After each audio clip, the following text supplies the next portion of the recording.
Hello and welcome to another edition of Video Games to the Max. I'm your host, Sean Garman, here with me, as always, Mr. Marc Morrison. Howdy. And we are here talking about quite a few games this week as Marc's been playing WWE 2K23. I finally got to start playing Octopath Traveler 2. Have a Nice Death, which actually comes out in a few days. And the Bayonetta Origins, Cereza and the Lost Demon. That's a mouthful demo. And then we also, this is not a big day for new or week for news, but we definitely got, some picks for the Wii U and 3DS eShop since that's closing by the time we record next week. Final thoughts on the Last of Us show, some thoughts on what's going on with Marvel, and some gaming news as well. And we're going to talk about all that stuff right after this.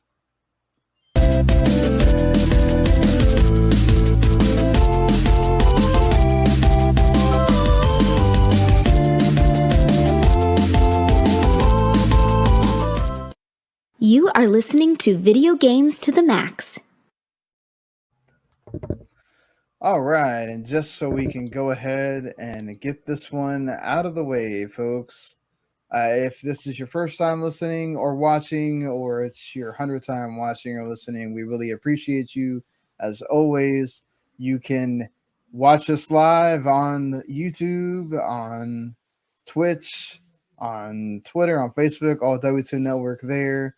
And of course, if you'd rather just watch on demand, you can do that as well on YouTube and Twitch and all those places, or you can just listen on your favorite podcatcher of choice, whether that's Apple, Spotify, Amazon, iHeartRadio, all those places. We are on there. Go subscribe. Video Games to the Max. And anytime we do a show, it is there for you. If you subscribe on the YouTube channel, you get the whole W2 network. Which again, unfortunately, you cannot subscribe to that on the audio feed. You have to go find all of the parts of us separately, whether it's Radlich, whether it's Todd the Cakey MMA from Mark's, that wrestling show, and on and on. The Radlich guys just did a review of Creed. They've also been keeping up with the TV shows. They did their own review of Last of Us as well, which we're going to, like I mentioned, we're going to talk about here. Randy and Jens are catching up slowly on Chapter Select as well. So if you want to get their individual episode reviews, you can get those on the YouTube channel, or just go find Chapter Select and subscribe there.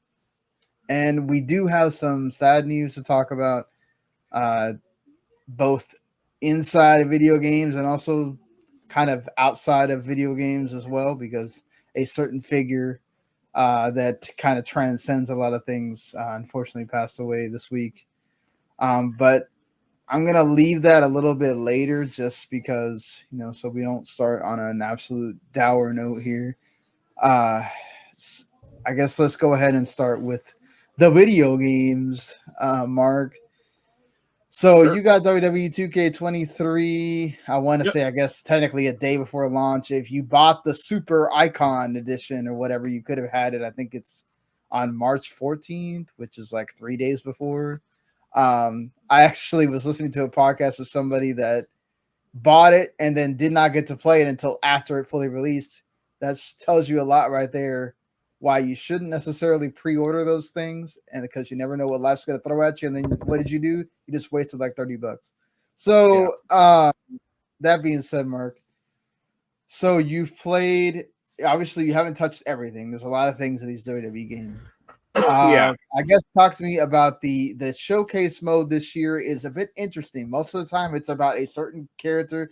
Like last year it was Rey Mysterio and his ups and downs and all that. John Cena is so huge that he's only lost a certain amount of times in his career. So they decided to do John Cena's losses as a showcase mode. How does that work compared to, say like Rey Mysterio last year or some of the other ones they've had in the past? It's hilarious and dumb because it's supposed to be. I mean, I didn't know that was like the focus, I guess, of like his losses. Like it doesn't like really tell about that. But yeah, in the mode, all you do is like beat the shit out of John Cena with like half a dozen guys. That's great in a way. Like RVD and Edge and a few Undertakers and like Randy Orton. But yeah, it's just that's all you do. And like John Cena, he's in like a suit, like he's talking to you like before the matches start about like the historical significance. They should have got like the other guys to do it instead. Like that'd have been better, I guess. I mean, yeah, I agree with you from that perspective because it is about his losses. But I mean, this is kind of what they do with the mode, right? Is have the. I actually kind of liked it in a sense because like. So there's like a rating system for like the actual game, like a 5-star match or whatever, and it's extremely arbitrary about how to like get a good match going, or how to do a good match. And in this thing, it's just like, oh, just do these moves, do a heavy combo or do this Irish whip at this specific time. So that made it a lot more easy to understand than like a regular match. And I also appreciated like how they would intersplice in like the actual match footage occasionally. Like they would have to fake it occasionally, here and there, like with like how your characters are positioned. But on the whole, it works pretty well. I mean, yeah, like what is it? I guess does it feel any different than say? So I can't answer that because I didn't play any of those games or any of the other ones. I just found it like I think there's like at least 10 fights in this thing, and you only ever control John Cena on the last one, which I'm stuck on, which is a fatal 4-way between. It's like a fantasy match, a fatal 4-way between you, Hulk Hogan, Stone Cold, and Bruno Sammartino, and that sucks because the AI is kind of busted. They always go after you instead of going after each other. Yeah.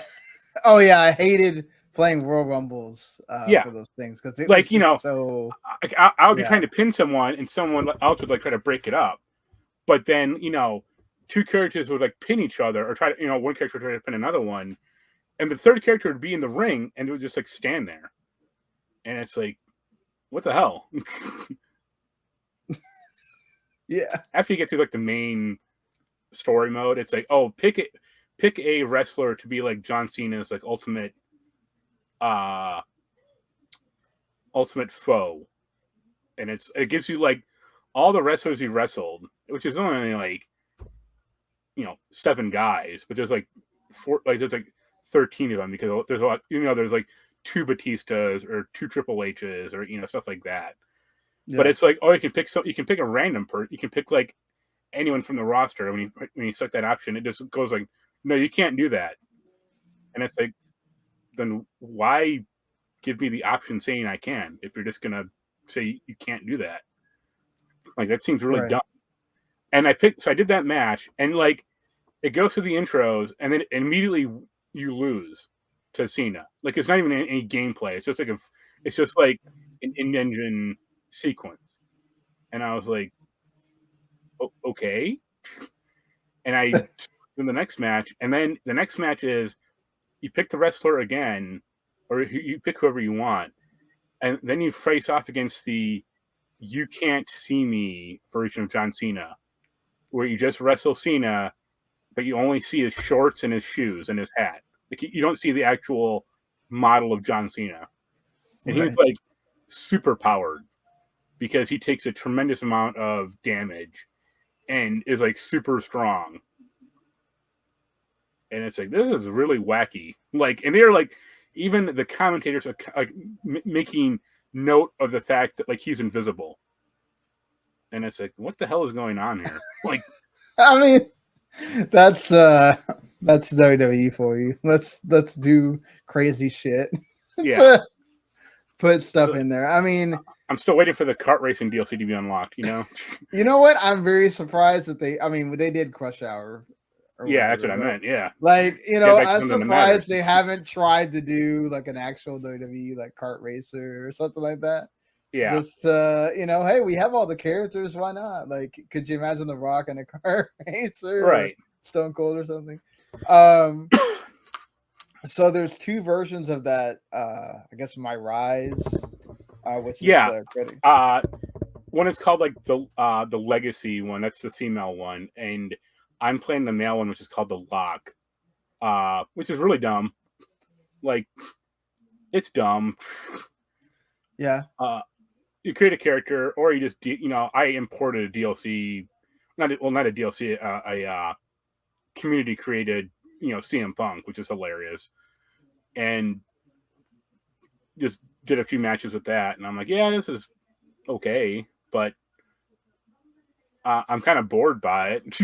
Like, so like, why is it dumb? I guess, or well, the acting is bad, or like the voice acting is bad. Like, okay, I mean that's expected. Like, did you expect them to have like yeah, like if you can't record these people in a good you don't necessarily need to get them in like the sound recording booth. It would help, but right? Come on. At least you like the first guy you wrestle is like Sami Zayn, and his voice acting is terrible. Yeah, Like I mean, I've like never thought that the WWE voice acting in a game, aside from like the showcase mode, where I guess they actually try, is anything that I want to like hang my hat on. Honestly, it sounded like they recorded him in like a barn or something. It's like, what the hell? I wouldn't be surprised if they just pulled him into a room, randomly, and we're like, "Hey, we're the video game guys. Like, we need to record you for some lines for a while." Or, I mean, I'm sure they brought him to the studio or whatever, but I don't know how many of these like it would be interesting if they did have like a behind the scenes of how they do this.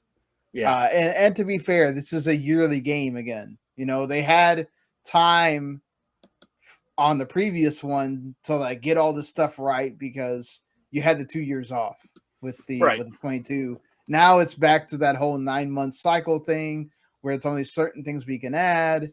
All of that. I mean, is there anything, I guess, aside from what they with the most? Is there anything like gameplay wise that has changed? I mean, I know they added have you played a War Games match yet? No, not yet. Yeah, this thing has a ton of matches, obviously, and it's really overwhelming in a sense because it doesn't do like a great job of introducing what's going on. Okay. At least not yet. A ton of customization and stuff like that, but unless you're like really into that type of feature set, it doesn't ultimately matter to you necessarily. The one thing I'll mention is the roster. Yeah. Okay. I don't know if you can see the picture I put in the document, but yes, I can. Yeah. Some of these characters look funky, not in a good way. Like Becky Lynch looks like she is ripped out from like. I was like, what? So you're talking about the picture that they use, or the only her specifically, actually, but it looks so bizarre. I was trying to find out like when is a cutoff, or I'm like, what era is this Becky Lynch from? Because she looks like she's from like a reject from Kingdom Hearts' like Halloween Town. Like she looks like Sora. Yeah. Even with the dumb she has this like weird like headband around her head. I'm like, what the hell is this? Yeah. But it has a ton of characters that you got out of wrestling like a few years ago. Right. I've been out of wrestling 20 years. Or I know some things about it still, but it's been a long ass time for me. Right. So they have these characters that like I looked at this roster and I'm like, are half these people like cause? Like I didn't know like half these people are real people. Like Axiom. I'm like, who the fuck is this guy? And he's like a dude with like a Sin Cara mask or something like a luchador mask. But it's like, okay, like they need to have like an option for like the deal, like the roster needs like people versus the NXT guys. Yeah, I mean, you got to think about it from the perspective of numbers have always mattered when it comes to these games. Sometimes you mean like roster size or right, like roster size, like telling they're like, oh man, there's 100 wrestlers in this thing. So that means there's a bigger chance that my favorite is in here. Still not, but yeah. No one's favorite is Ludwig Kaiser. Or no, I mean you're right about that. Or but T-Bar. I looked at T-Bar and I was like, is his tag team partner T-Pose? Like, you know what an avatar does and it freaks out in the game? Or a good example is Seth Rollins. There's one Seth Rollins in this game, but his nickname is freaking Rollins. And he's changed that. Like that is a thing that they've added to, like, I guess give him character when he changes. Detracts, like, you know, like this, he's worse now than he was. I mean, it almost started as like he always called himself like Seth freaking Rollins, and then it stuck. I mean, we know WWE's history with names is absolutely awful. Let's be honest here. Like they don't, especially when it comes to like after they've added NXT and they have to come up with an absorbent amount of names for guys. Like, you know, what are you trying to tell me that Reggie isn't evocative to you? Or I mean, Reggie is Reggie, right? Like it's of course when I think of Reggie, I'm thinking about, you know, the Nintendo guy. Reggie. Yeah. It's just that's them, right? Like that's just what they do. Like they'll take a cool sounding name that he had on the indies, and because they want to own the name, they'll completely just kill it. And make it something terrible. So you know, I can understand the quantity over quality to an extent. I mean, that's like what Gran Turismo does. But like there are missing what you would think would be like missing characters in this thing. Right. Like there are, you know, 5 Undertakers and 7 Cenas, I think. Yeah. But there's like 1 Stone Cold and 1 The Rock. And it's like, yo, these people have been in this mode before, and he made multiple versions of the character and model, and they may not be like entirely up to snuff, but work on it, or, you know, do a little work instead of casting, or instead of, you know, having Ma C in the game. I mean, to be fair, there is 2 Rocks, but no, there's 1. No, there's a regular Rock, and then there's a 2012 Rock from the. But I have to look. Okay, but I mean, that's kind of immaterial. Like, you know, there have probably been 5 other Rocks, you know, prior. No, I think what it is they based it off the showcase mode. So like obviously there's a lot more Undertakers because John Cena had matches with Undertaker from back in the day. You know, there's more. There's a ton of Brock Lesnar's in the game too, and it's like they only wrestled like twice in the showcase. Like there's like almost as much Brock Lesnar as John Cena. Right, but I mean, to be fair, has Brock Lesnar really changed? Apparently, that much. I mean they have multiple years for him, so yeah, I guess. No, but I'm just saying, like Brock Lesnar himself, outside of he's younger and whatever. He got the dumb sword tattoo. You know? Yeah, like he doesn't really change that much. He'd probably changed more from the one that's right now where he has the beard and all that stuff. But the one from 2001 to 2014, other than getting older, it's kind of the same Brock, whereas like Undertaker, he has different versions of his character, a character or personality.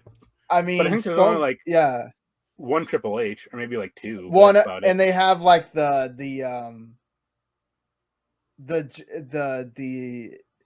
like Triple H.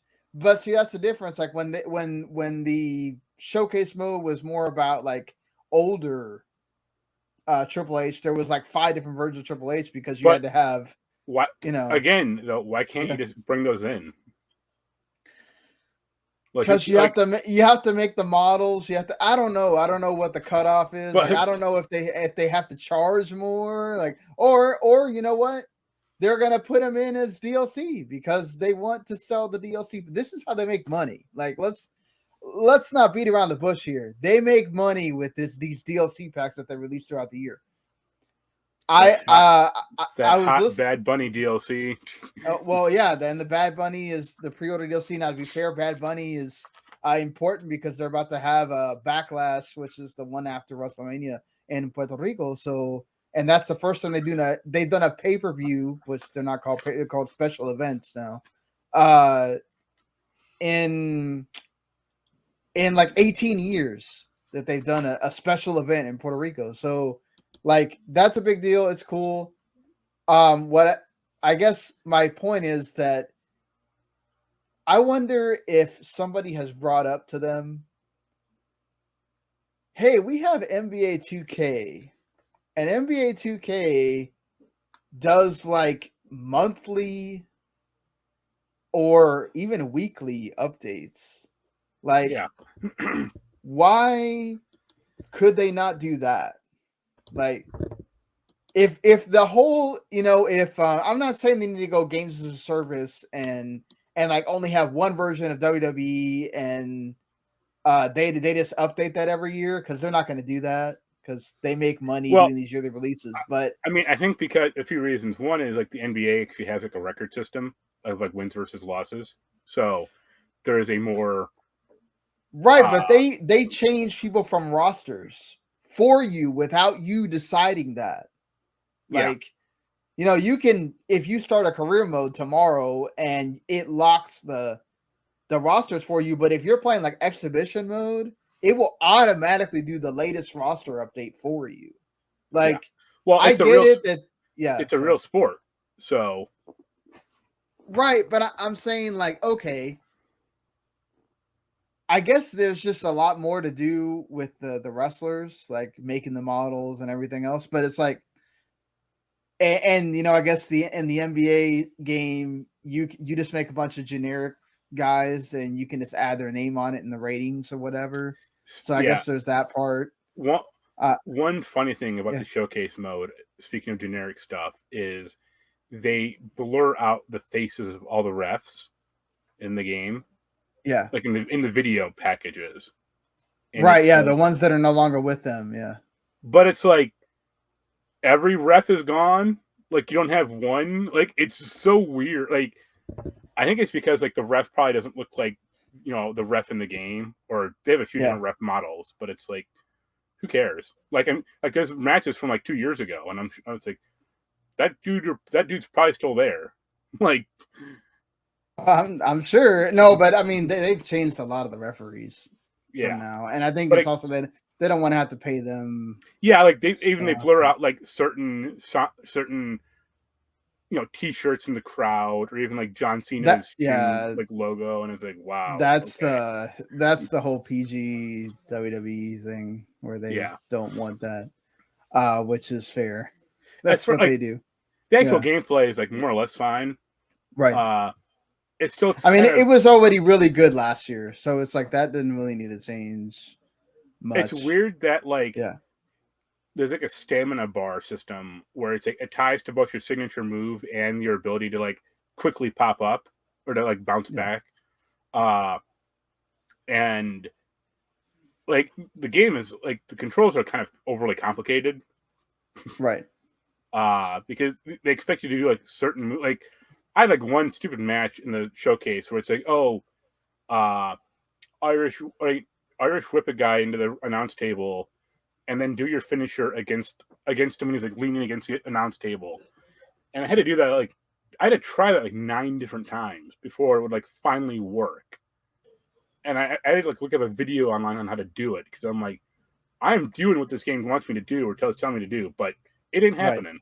So what's going on here? Yeah. But it's fine. It's a WWE game. I've heard that they changed it to where you don't have to button mash to like get up. You can either do one of two things. I did there's like a little moving bar mini game, which I do better than the like pinning game, the other one. But like I had to do a ladder match with Cena, like or against Cena, and the game didn't tell me how to do that. So I beat the hell out of Cena for 20 minutes, and I'm like, okay, this guy should be dead by now. How do I climb the ladder, and how do I get this fucking belt off this thing? And again, I had to like look up a guide on how to do it. It's like, oh, press L1 when you're in this like one spot. I'm like, that'd have been helpful. Yeah, the ladder matches have gotten more. And they try to make it more realistic. Yeah, there's like this weird mini game, and I'm like, this is terrible. Like, I don't mind. I get the idea that it's supposed to be like a struggle, which is really dumb in the first place. But right, just pull it off, or just wait 10 seconds and pull it off. Like, but it's fine. Me, I'm a big wrestling fan, so right. Well, I'm sure you will have that review there soon. Yeah, it's getting a 0 from me because it doesn't have Crush Hour 2 in it, but yeah, that is one that 411 Mania is waiting big time for you to drop because all of their news revolves around WWE 2K23. So I'm sure that will be a big hit when it comes out there, them being a wrestling focused site and everything. So did you beat Ishin or no? I've played enough. Let's just say that. Yeah. I still don't like the combat in the game. I have infinite money now, which is nice though. So that that's always a plus. And I got the best gun in the game, so I'm breezing through a lot of combat just by shooting folks. And so it works well enough when you have the best gun then. Yeah. Once you really cheese it, then it's fine. I also unlocked. You probably get the same code I did for the digital deluxe version. Yes. They don't tell you how to actually unlock that shit, which is like hilarious to me. Yeah, because like I unlocked the. So this game, we talked about the farm last time. This game also has like the Crisis Core mini game or like the mission structure. Yeah. Like going through generic ass environments and like beating up random enemies and clearing out like a cave or whatever like that, like Crisis Core had. And it introduces like troopers for like you can equip cards to your character to like unlock bonuses, which is nice. But the digital deluxe version included like 15 super rare cards or super good cards, and I was like, I know I got that. Where is it? Yeah, I had to go into the place like where you go into the menu for the game in the PlayStation Store and make sure the stuff was downloaded. Or yeah, I did. It was downloaded for me, but you have to go into like the in-game and talk to like the clown guy, and then he gives it to you. Oh wow! Okay, that would have been helpful. If you told me that. Yeah, like that could have easily been like some text that you put in before. Yeah. You start the game. So now I'm rocking, Kenny Omega. He occasionally, my character just does like the one-wing angel bullshit, which is kind of funny. Yeah.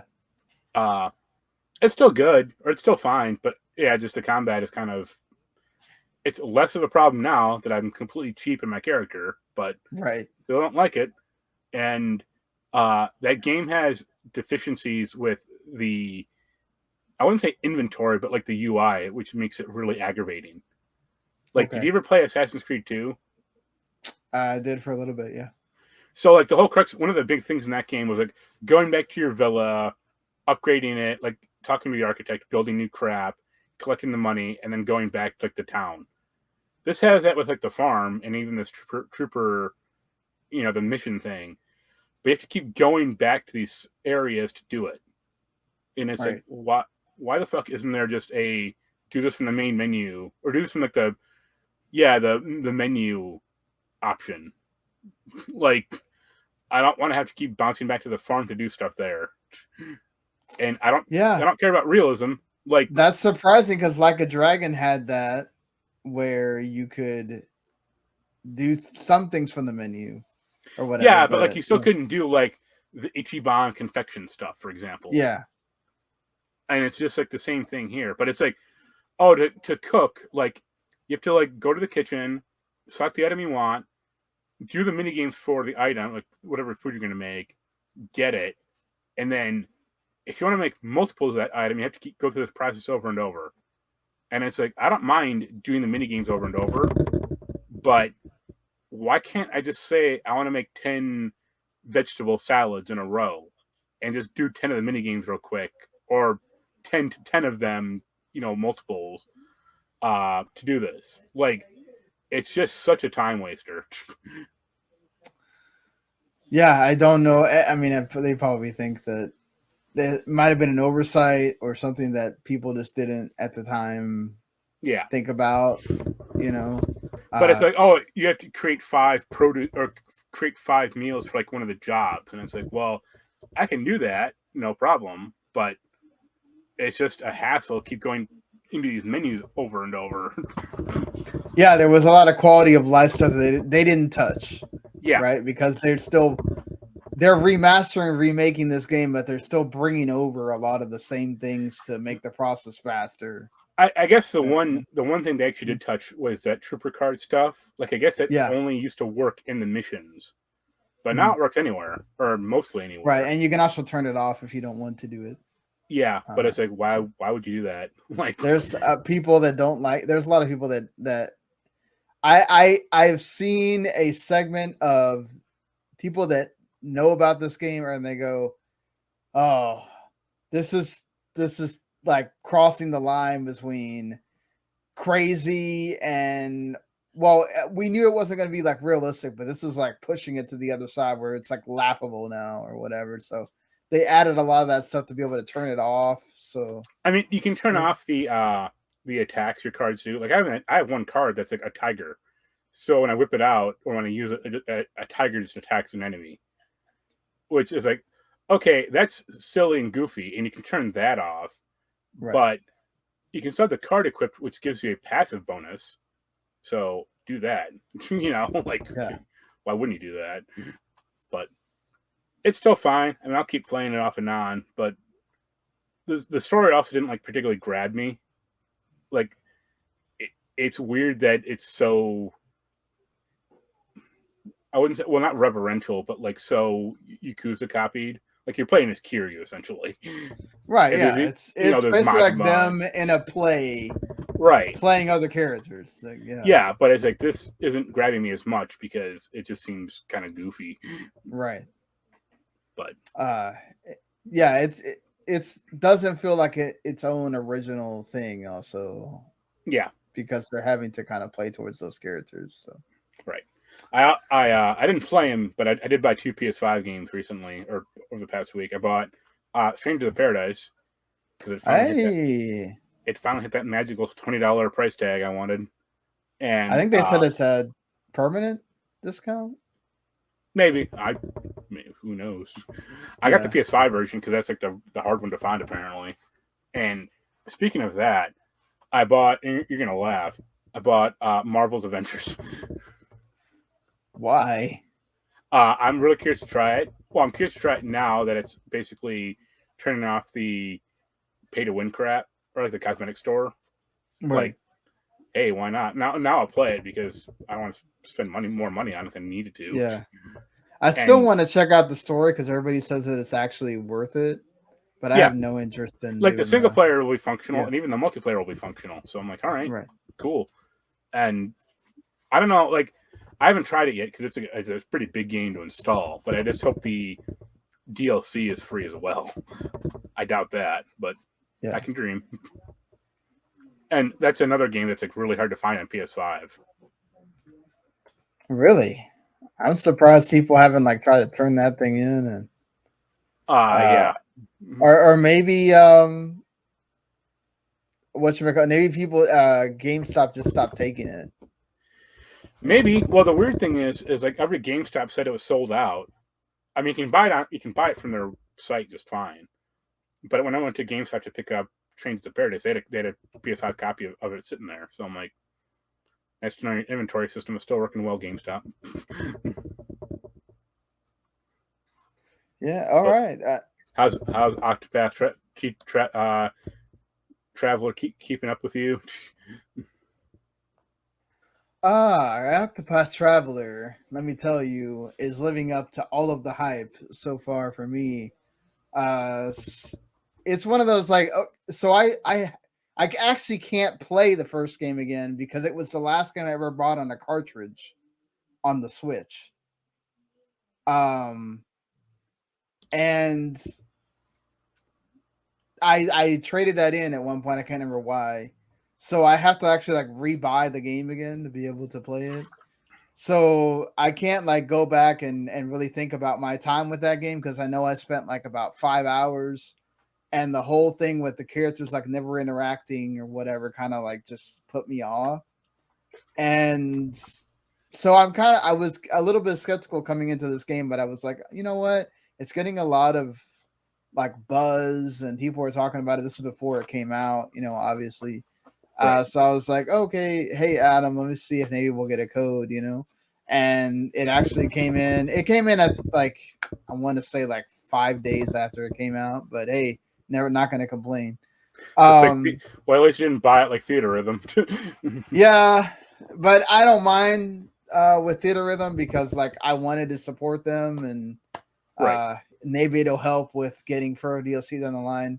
I still think we're going to get Final Fantasy 16 DLC and other stuff, but that means with this game, there's a lot of stuff that's like the first game.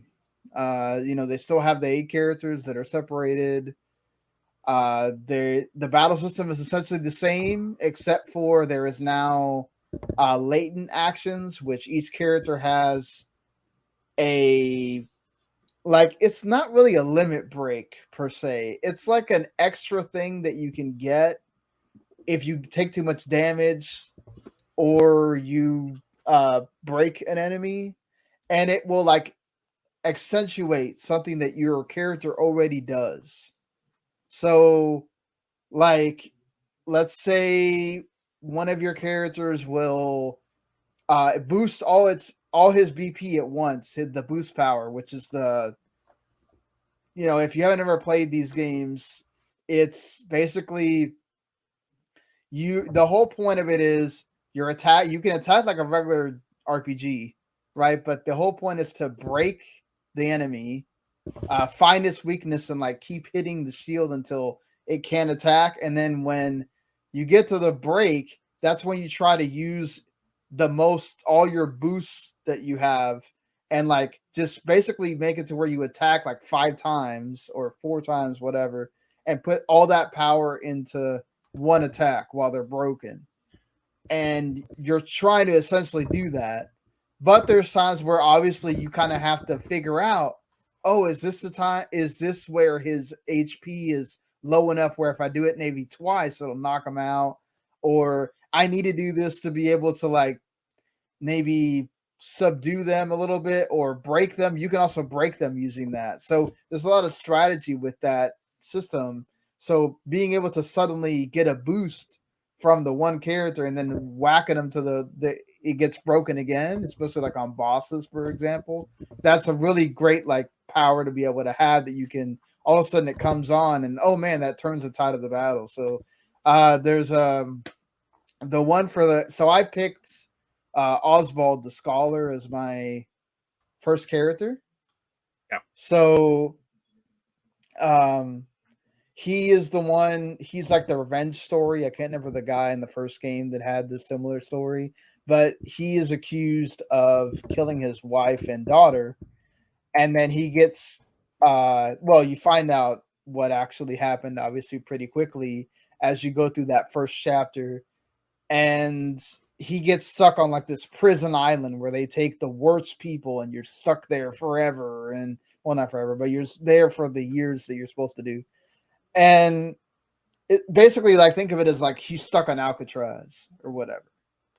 And so then he's basically like plotting his escape.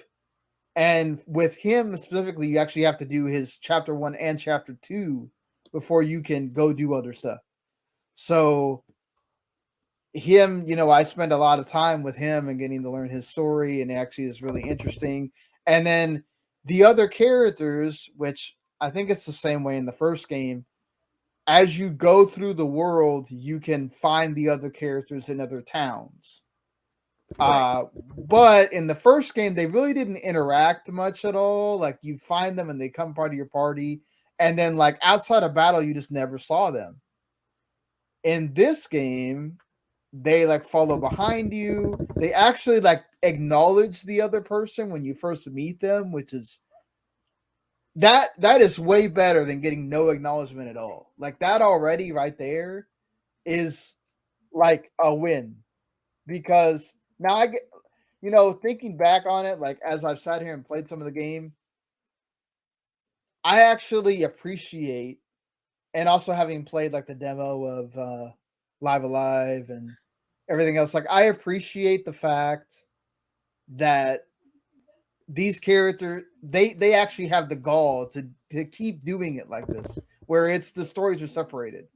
They could have easily just said, you know what? Whatever. You can have it the way you want. We'll just make it all like a party, like every other RPG, JRPG specifically, especially. And it's going to behave like every other. And that's what the thing was with the first game. It didn't feel meaningful that you did all those stories and they come together, because they don't come together until the end.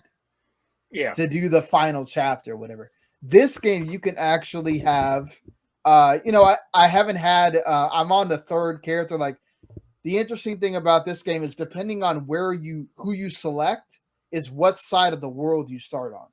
Right. So there's like 4 different characters on each side of the world. It's not that you're like locked from the other side of the world, because you can, as I got into close to the second town where I got to the cleric, you get to the ship where you could technically, if you wanted to, if you had enough money, you could go over to the other side of the world and get the other characters from over there. But I was like, why don't I just get all the characters and make a party of 4, which that's how many you can have at once on screen, on this side of the world, and then I'll go to the other side. Right. So like I got the cleric who has a really cool story too. His is like a murder mystery. And then I'm in the middle of Throne, which is like the thief. And hers is very interesting as well. So like I think they've done a better job of like making these characters matter in this game than they did in the second game. The cleric, as soon as I was done with, which you have to finish all of their chapter 1s in order to like be a party, right? So like it will stop you the moment you get to the character and be like, oh, hey, you gotta disband and do the chapter 1 for this character. You can decide no, but then you don't get that character in your party until you do.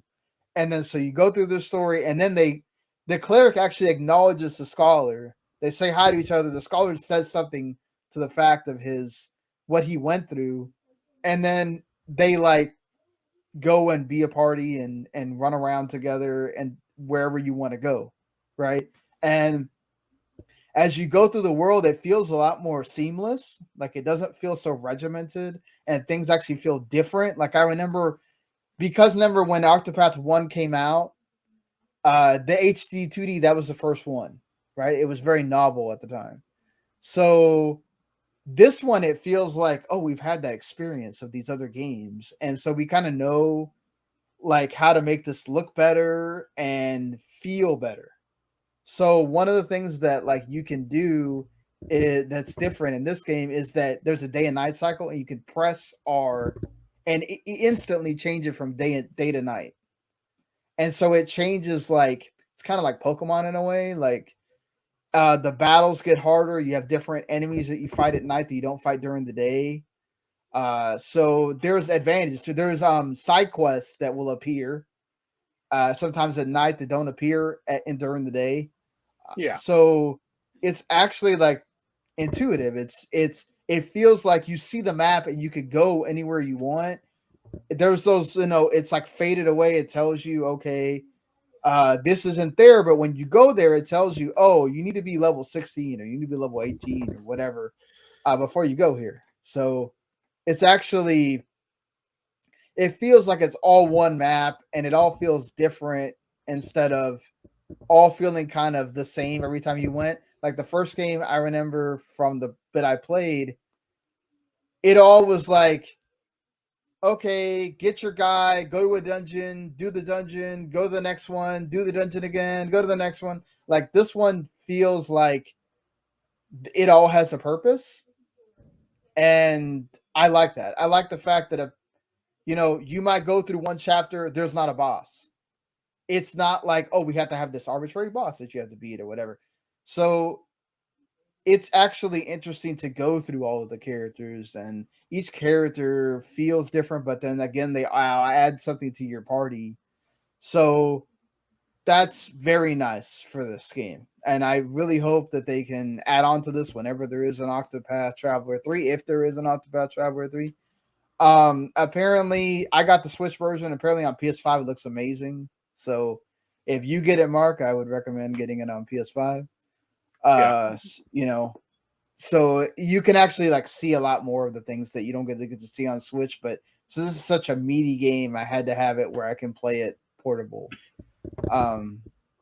Even though I did play it quite a bit on the TV just to see the difference. But yeah, it still looks great. It's just I've seen like video of how it runs on PS5, and it's like, oh damn. I kind of sometimes wish I would have got it on PS5 because it does look great on there. And this is the first one that actually is multi-platform at launch. So the first one ever was Nintendo exclusive. So but yeah, I'm really enjoying the game. This is one that I think the further I get into it, I'll be able to like, I guess, say more about how the characters interact with each other and everything. But I guess one thing before I forget, the side quests in this game are very interesting because it's not the traditional, okay, here's your side quest, take the navigation point to wherever it is. And it's like it drip feeds you what you're supposed to do. So like it tells you, oh, go to this, go find the midwife at this church. And then you might have to do like 3 different things. It doesn't really tell you. You kind of have to figure it out. How do I get the midwife to go back to the other town that the pregnant lady is in? And you kind of have to figure it out because you have the same path actions as you have from the first game, where like the cleric can coerce people to tell them stuff when you break the enemy in battle. The scholar can either, and this is another thing too, when you do the night and day, at night you have a different path action than you do during the day. So like during the day, I can kind of find out stuff about somebody by observing them. And then at night, you can actually mug them and fight them and get items from them. So, depending on who you have, you might have to use some of their path actions to actually get So the other thing that the cleric does is called guiding people. You can get them to go with you somewhere. So technically that's what you have to do. The game doesn't tell you. You have to kind of think for a second and go, oh, I have to guide her from over there to this other town. And then they're going to meet each other, and then I'll solve the problem, right? There's ones that are just, okay, go find the dude that robbed me, and then you go find the dude that robbed them, you beat him, and then you go and get the fetch quest stuff. But it's actually pretty neat the way they do the side quests. So another win for Octopath Traveler 2. So this will be a game I'm going to talk about probably throughout the weeks until I beat it. It's a very long game. So I've heard that most people can't finish most of the stuff until like you get to like 60 hours. So and then there's people that have multiple chapters of certain, depending on who you're playing with and everything, if you want to get all the characters and everything else. So yeah, there's a lot for that game. So I appreciate that, and it's well worth your time. If you didn't like the first game, I don't know if this is going to do a ton to get you to buy it, but if the things that involved the first game were like, I like the combat, but I didn't necessarily like the stories, I may maybe give this a shot. If you didn't like the combat, or you didn't like the world from the first game, then yeah, definitely stay away because this is more the same in that respect. But I definitely think if you're a JRPG lover, this is worth it. Out of curiosity, did you ever play Suikoden 3? No. You should look that up. I think you might actually like it because it has like this 3 character switching system that's like really wild in it. But okay, I have to check that out. Yeah, for sure. Another game that I played was Have a Nice Death, which technically isn't out yet. But it doesn't have an embargo, so I can talk about it. It's an indie game. It's a roguelike, which I'm not usually a roguelike person, to be fair, but I love the premise of this is that your death, the Grim Reaper, and you apparently you had so much work to do that you like created these like souls to basically do the work for you. But then the problem was that they went off the rails and did like way too much. And so now you have too much work. And so now being death, you're angry about that. And your mission now is to basically get rid of all those like souls that you empowered to, you know. So I think that overall I love it's just a charming game as far as like the aesthetic and how it makes fun of itself and stuff like that. Like for the most part, like the roguelike gameplay it's not super challenging like to get through the levels themselves. It's the boss obviously that makes it a little bit more difficult. And then, I died like 2 or 3 times on the first boss until I was able to make enough runs and build up my character enough where, I unlocked where I can just go straight to him instead of having to go through the different levels until you get to him. So like, I think it's like 5 different ones you have to do where obviously it changes just like Hades or any of these roguelikes where, you might go into a room where it's just a regular room, right? And you have to beat a bunch of enemies and then you get to the next door. Or you go to a room that's just like upgrading room. Or you go to the room that's the healing room or whatever. So, yeah, it doesn't change from that perspective. I just really like the different variety of like weapons you can get and like magic stuff you can get. And the death character himself is like very well done. So yeah, I appreciate that this game was made and it works very well. On Switch it runs really well. I never had a problem. The only time it's a bit funky is when it's like loading the room and then it kind of like pauses for 5 seconds and then it has to load the room. But as far as like just gameplay, I never had that problem with like stuttering or whatever. And it's like done in 2D as well, so it's not like graphic intensive or anything. But the 2D sprites are great, and all the enemies look pretty impressive. So, and again, like it's funny. There's also like a minion character that like it's his.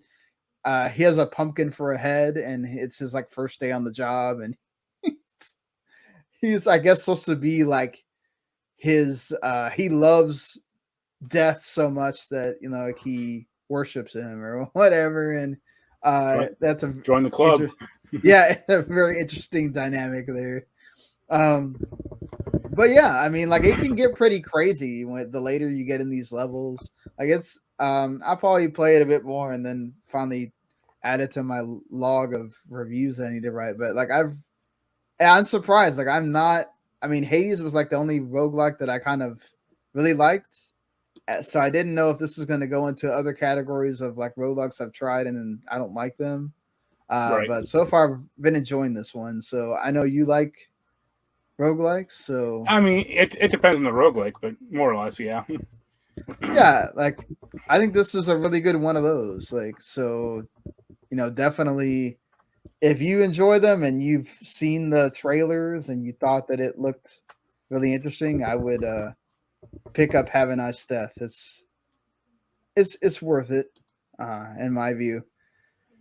And the last game I'll talk about here that actually really surprised me because when I saw it, I like the art style, but I'm not a Bayonetta like player, let's say. A huge obsessed fan, like unlike Jens. Yeah, I'm not an obsessed fan. Like I like those games, like the action gameplay, whatever. But the problem is like I play them for a few hours and then I kind of get off playing them, and then that's what happens. Right. So like that's the thing, is just I'm really surprised in the way that this Bayonetta Origins game, Cereza and the Lost Demon, has like worked for me, where I'm just like, I did not expect to like this at all. And I've actually really liked it. So the thing is, I think that you wouldn't notice in a trailer is this is, while it is like basically telling a story in a storybook, and it's actually interesting. They had Jennifer Hale do the voice of Morgana, the lady that trains you. So it's like a younger Cereza. So, Cereza is basically trying to save her mom. Yeah. It's a prequel story of how Cereza basically came to be, and she eventually like decides that, oh, I'm gonna. She hears a tale about how the forest that she's being told a million times not to go to holds this power that she thinks might be what able to be that could get her to save her mom. So right before she goes there, she learns a power that can help her summon demons. So she messes up and summons the demon, and because the demon has nowhere to go, the demon goes into her stuffed doll, Cheshire, that she has. And so that's kind of like the setup, is that this demon that really just wants to go back home because she doesn't respect Cereza at all is stuck in this doll now. And so now she basically they have to tag team together to like get through this forest. And they go on some zany adventures basically, but you control it like Brother's Tale of Two Sons. Yeah. So Each character has an analog stick or has exactly, one actions. analog stick is Cereza, one is Cheshire. There's parts of the game where Cheshire can't go through. So like he can't deal with stuff that has garlic because he's a demon. So she has to go through there and find an opening pathway for him to keep going. Same thing like Cheshire. Cereza can't fight. She can only like hold demons or use magic to kind of freeze them, and then he has to come and do the actual like clawing and punching and whatever. So it's a really interesting dynamic that I thought was kind of get old, because it's been a long time since I played Brothers. So I thought it was kind of gonna run its course for me, and I was like, you know what? I'm only playing the demo, but damn, it like really, it has me wanting to go pick it up. But I'm like, I don't need to add another game to my over bloated palette right now.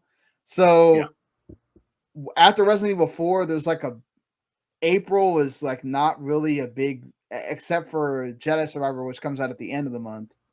There's really not this like big game that I'm interested in, or even like an indie that I'm like going crazy to want to go play.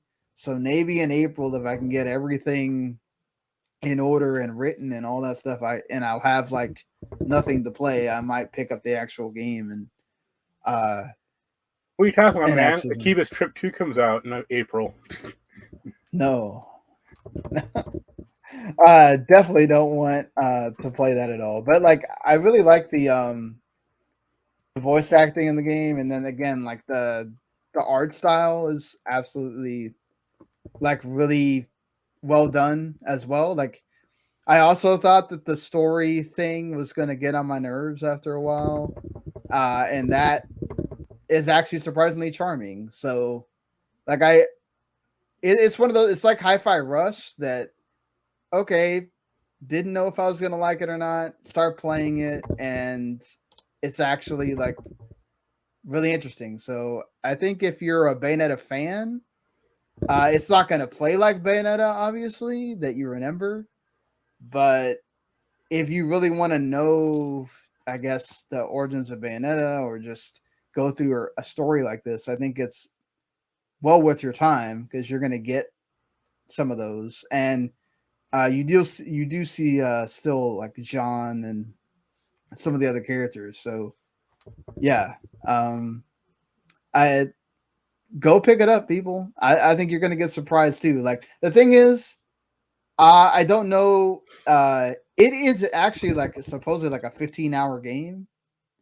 So like the price is not bloated for like how much time you have in this game, but maybe $60 might not be like what you want to pay for it either. So I did see that there was some errors on Amazon, and it was like there for like $15.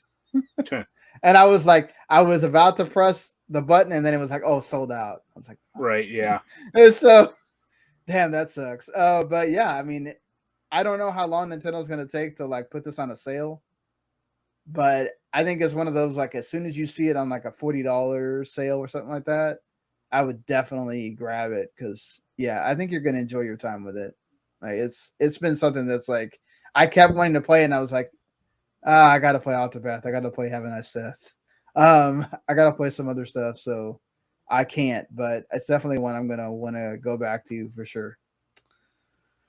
All right. I think that's it for all of the games here. You got to finish up Ishin.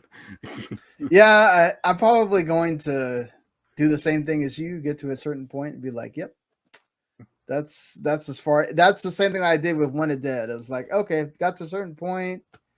This is not going to change that much more. I don't need to get to the end of the game to realize that this game is going to be what it is. I already unlocked all the mini games. I can't imagine what else that they have in there. So I'm just reviewing it from there, and that's it. I don't think I'm just going to change much my opinion. But yeah. So let's get into some news. Unfortunately, we have to talk about some sad stuff here. First of all, we lost a tremendous actor who I'm sure many of you will go watch, in this week because John McFour came out. Obviously, he's not the main character in that movie, but he is in it. And if you played, the Horizon games or Destiny, the cool like stuff that I saw for the Destiny 2 players, where they gave him like they were doing all these cool like homages to him in the game, and they all like kind of did like a wake for him in the game. That was really cool to see. But I mean, that dude has been in so much stuff. You may want to mention his name. I did say Lance Reddick. I said okay. Lance Reddick at the beginning. Just kind of floated. But I mean, he was not the reason the Resident Evil show sucked. Let me tell you. No, he was the best part. Yeah, he was the best part of that show. He made Wesker his own. I loved him in Friends. I loved him in The Wire, which you got me to watch, and now it's one of my favorite shows I've ever seen. I mean, he's never been in a bad. He's never the reason why. If you don't like the show, it's not because of Lance Reddick. Yeah, he's been occasionally in bad projects, but it's not because of him. Or exactly. He brings his all to everything he does, and it's like I played Destiny the first one, and I never played Destiny again. Like I never knew that he had this love in the community because of the way he does General Savala or whatever, and how much he brings to that, and like how much he actually loves the game.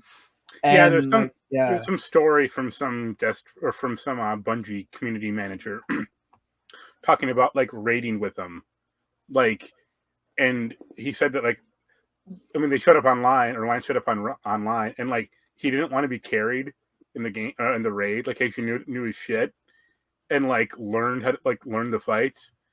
And I was like, yeah, way to go, Lance That's Reddick. Cool.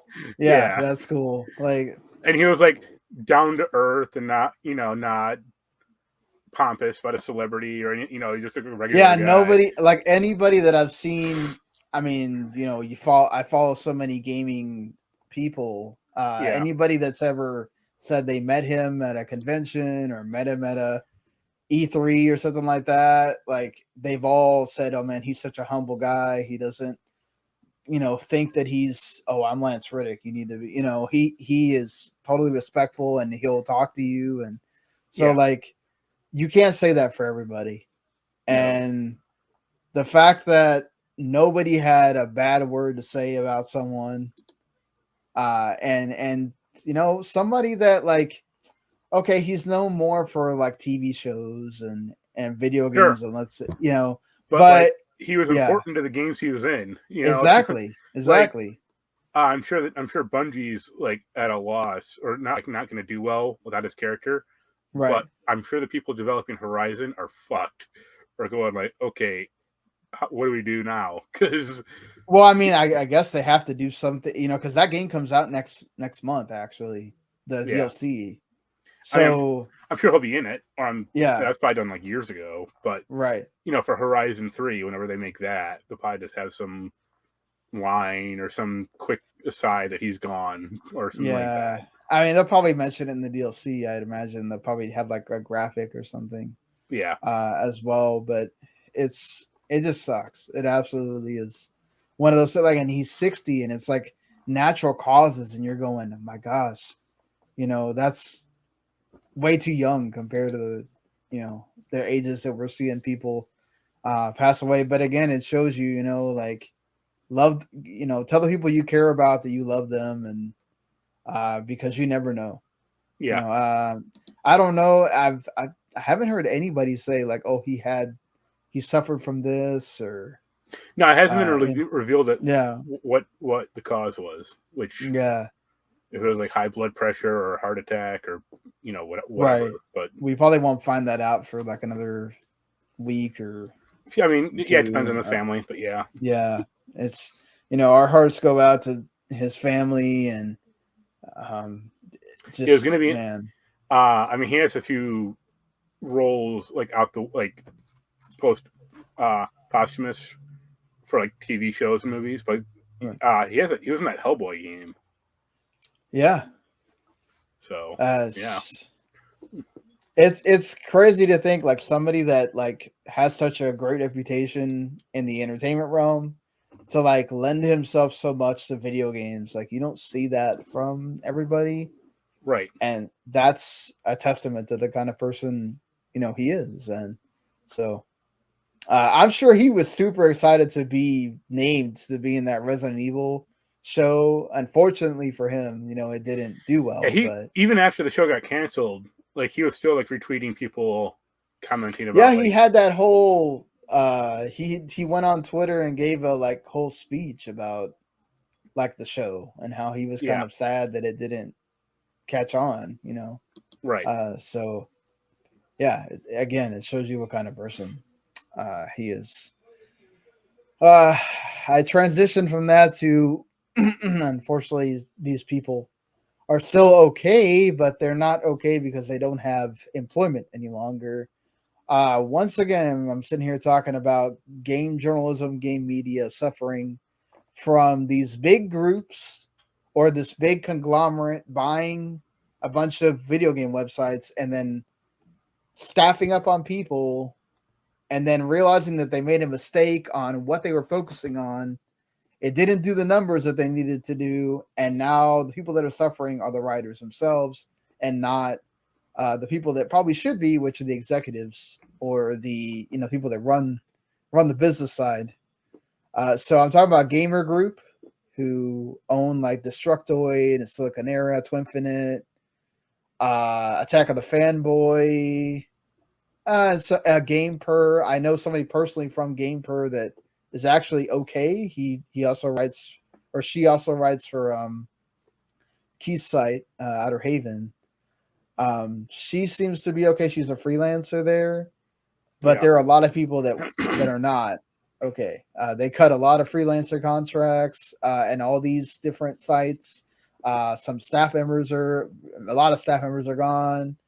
And it's basically like them blaming it on, hey, in 2022, we tripled our full-time staff. And then we basically realized that like 35% of the content is driving less than 10% of our web traffic. And that's a really high rate of inefficiency. So we don't really have another option, which is absolute bullshit. But they're going to justify it whatever way they want. Unfortunately, this is the state of games journalism. If you don't write guides, you're like a dinosaur at this point. Or that's the way they treat you, basically, because all the other stuff outside of the big sites that they can put up quite a lot of different things, and it gets web traffic, but even reviews.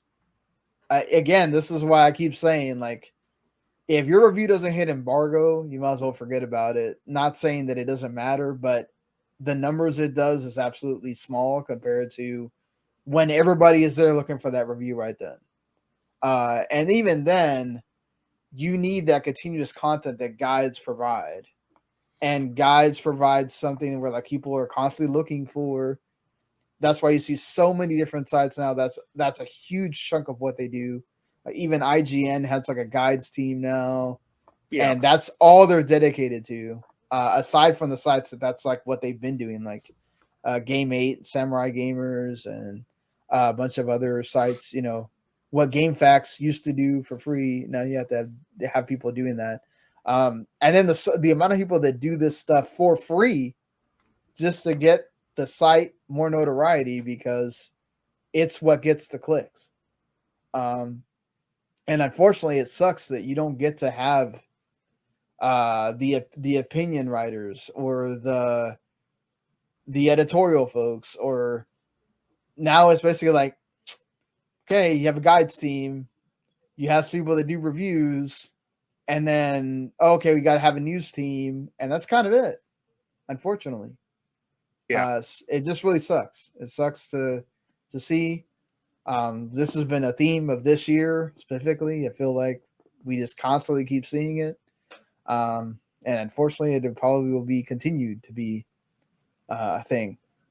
The other day, I saw that Sea of Stars was on the cover of Game Informer, and I realized that I thought I was a GameStop Pro person, and I realized I wasn't.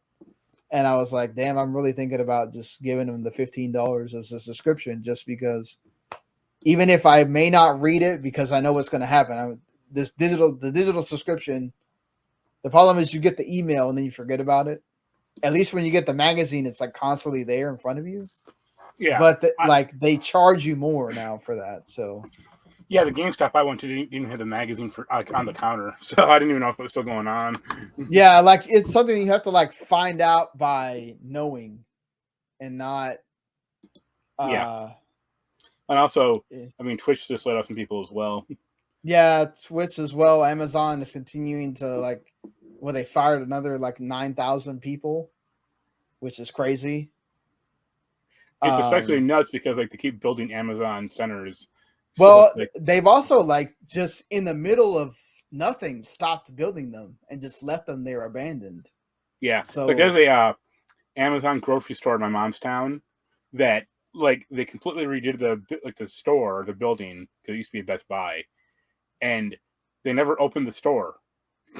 So now it's just this weird empty shell of a building that was supposed to be an Amazon grocery store from 2 years ago, and it's still empty. And that's what the hell? Yeah, that's crazy. Yeah. Well, those I don't think they're building any of those. The only ones that I've seen are the warehouses, and then even then, they let go of so many of the warehouse people. Then they start. I've been noticing more that Amazon is not the deal it used to be. The prices that they're promoting are not the things that you used to see from things. Right. Yeah. So it's not as cost effective anymore to just be like, oh, I'll get it on Amazon. And a lot of times you still could get it cheaper going into the store. Yeah. So yeah, it's unfortunate. Twitch let go a bunch of people. I think Esports is also a part of that gamer group thing. They let go a bunch of people. So yeah, man, it sucks. Sucks to see. Hopefully a lot of these people will find jobs, whether it's in games media or not, and keep getting to do what they do. Right. But it it makes me sad because this was really a passion that I had for a long time of like, oh, I really want to do this full time. And now every time I see this, I go, wow, I feel like I dodged a bullet by not just going into that full time like that. Yeah. It sucks. Like you really want to be able to do that, but it's like games journalism is still very misunderstood. And it's the first one that I think people feel like are just dispensable. Like, oh, well, the entertainment people, there's Marvel, there's Star Wars, there's other stuff to write that's huge properties or whatever. Like, who needs, you have all these old heads, right? That don't kind of get video games still. And like the first time that they need to let people go, the first like things that they kind of search for, it seems like is, oh, there's this video game website. Like, oh, let's get rid of them, and it sucks. Getting back to, I guess, actual video game news. The March 2023 extra and premium catalog is basically out right now. You can go number Chia, which is getting really good reviews. Is that first very much like Stray. It's an indie game that they're releasing day one on PS Plus that you can go play. You get Uncharted Legacy of Thieves collection, which if you haven't played, the later Uncharted games, definitely a way to go check that out. Ghostwire Tokyo, which is also going to be on Game Pass. You can go play it on there. Life is Strange True Colors, totally recommend that.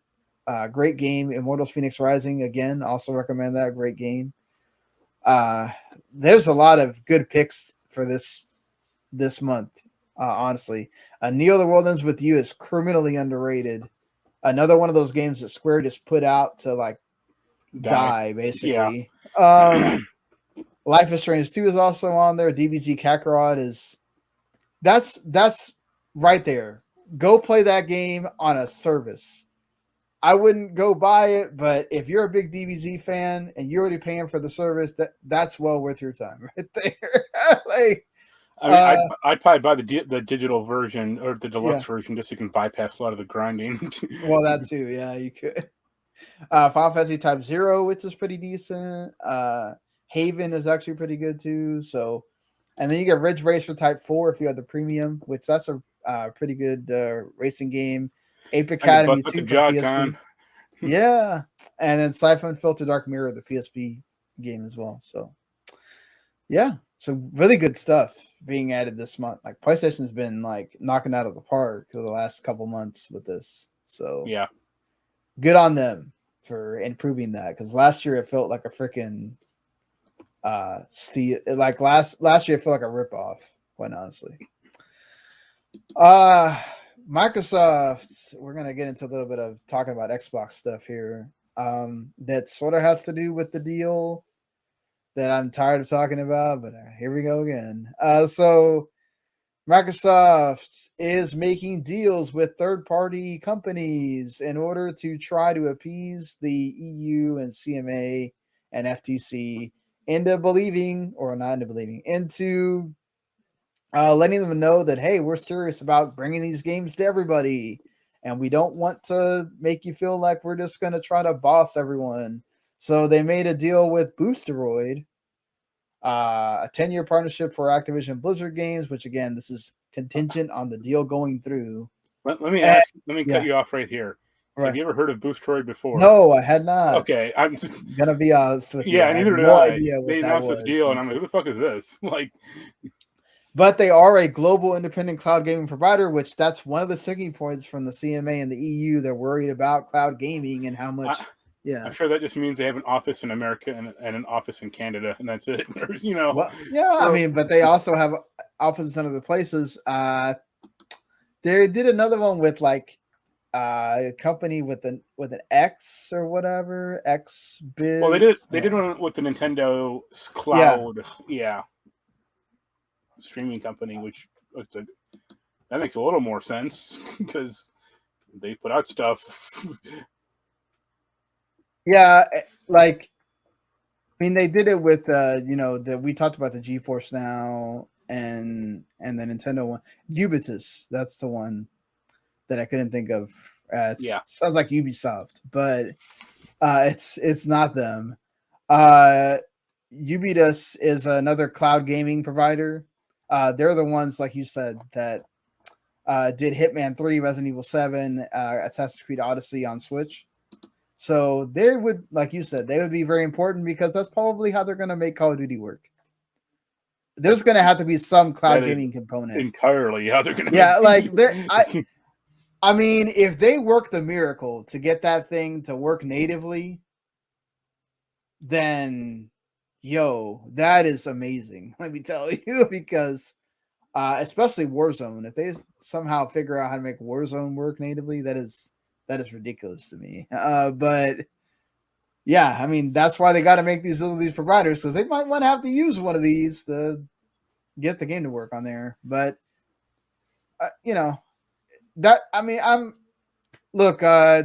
let's be honest, this is all kind of for show, right? It's not. Is Microsoft gonna use these deals? Right, they are, but they're doing it to get the deal to go through, and I'm totally okay with that. They said there's going to be more coming, which, okay, sure, why not? Most of this is not going to matter to any of us in the long run, unless you're going to use one of these platforms like GeForce Now, maybe. But yeah, I don't think this is a good thing. Like, I'm glad to see that Microsoft is moving to try to make this work, and not like just being like, oh, well, we're just going to sue and get it to go through. Like, they're actually trying to make concessions, and that's fine. I think Sony is going to, man, the thing that happens here, if this deal goes through, Sony could really be stuck in a pickle as far as like the crap that now Microsoft could necessarily make it difficult for them in the long run. They're obviously gonna. I think Sony's gonna eventually just sign that deal, and Microsoft's gonna do their thing that they are offering in that 10-year deal. But it's like, this is what it is. Like, whether it changes gaming or not, it was interesting that they had that. I don't know if you saw the 6 different executives or whatever that they talked to. Yeah, I saw the story about other gaming companies, which are that were like all okay with this happening because they wanted more competition, and that's important at the end of the day.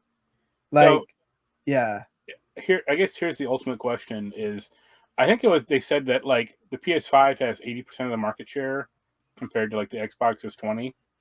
Right. At least or 70-30, I think it might be. Well, at least when it comes to like that division, like not counting the Switch, but just between those two. And it's like, okay, this is the 4th Xbox console. Only one of them has been successful, and even that's I wouldn't say a push, but I mean that was right. The PS3 wound up outselling it at the end. Yeah, but I mean, like at least initially, the Xbox was more profitable, but they went absolutely backwards with the next one, so they had to do damage control the entire life cycle. But it's like at this point, like, what is the 5th time going to be the charm? Like, that's the point. They're trying to get you to not buy it. They don't care about whether you buy the console or not, right? Well, I mean, if Microsoft literally just said tomorrow, like, hey, we're getting out of the hardware business. If you like, we're just going to be a game publisher, or if you want to buy our shit, subscribe to our service. Sony would be like, fine, then we'll go ahead. Well, yeah, of course, because then Sony is the leader with no pushback at all. Like, that's the point of this. Like, I really would want to see what this does to the gaming landscape. Does it make Sony have to react? And eventually, like, I'm going to keep bringing this out there because it's just so obvious. Sony buying Square-Enix, does that make it happen? Maybe, possibly, surely. Yeah, Sony's already been buying a bunch of freaking studios to do all the stuff that they want to do. They want to do all these live service games. Are half of them going to work out? Probably not. Especially with the trend that live service is going, where it seems to going down instead of up. But like, that's what they want. It's a war right now. It's a freaking everybody going buying everybody, and here's Nintendo just being like, we're gonna keep doing our thing over here. Everybody's buying a Switch.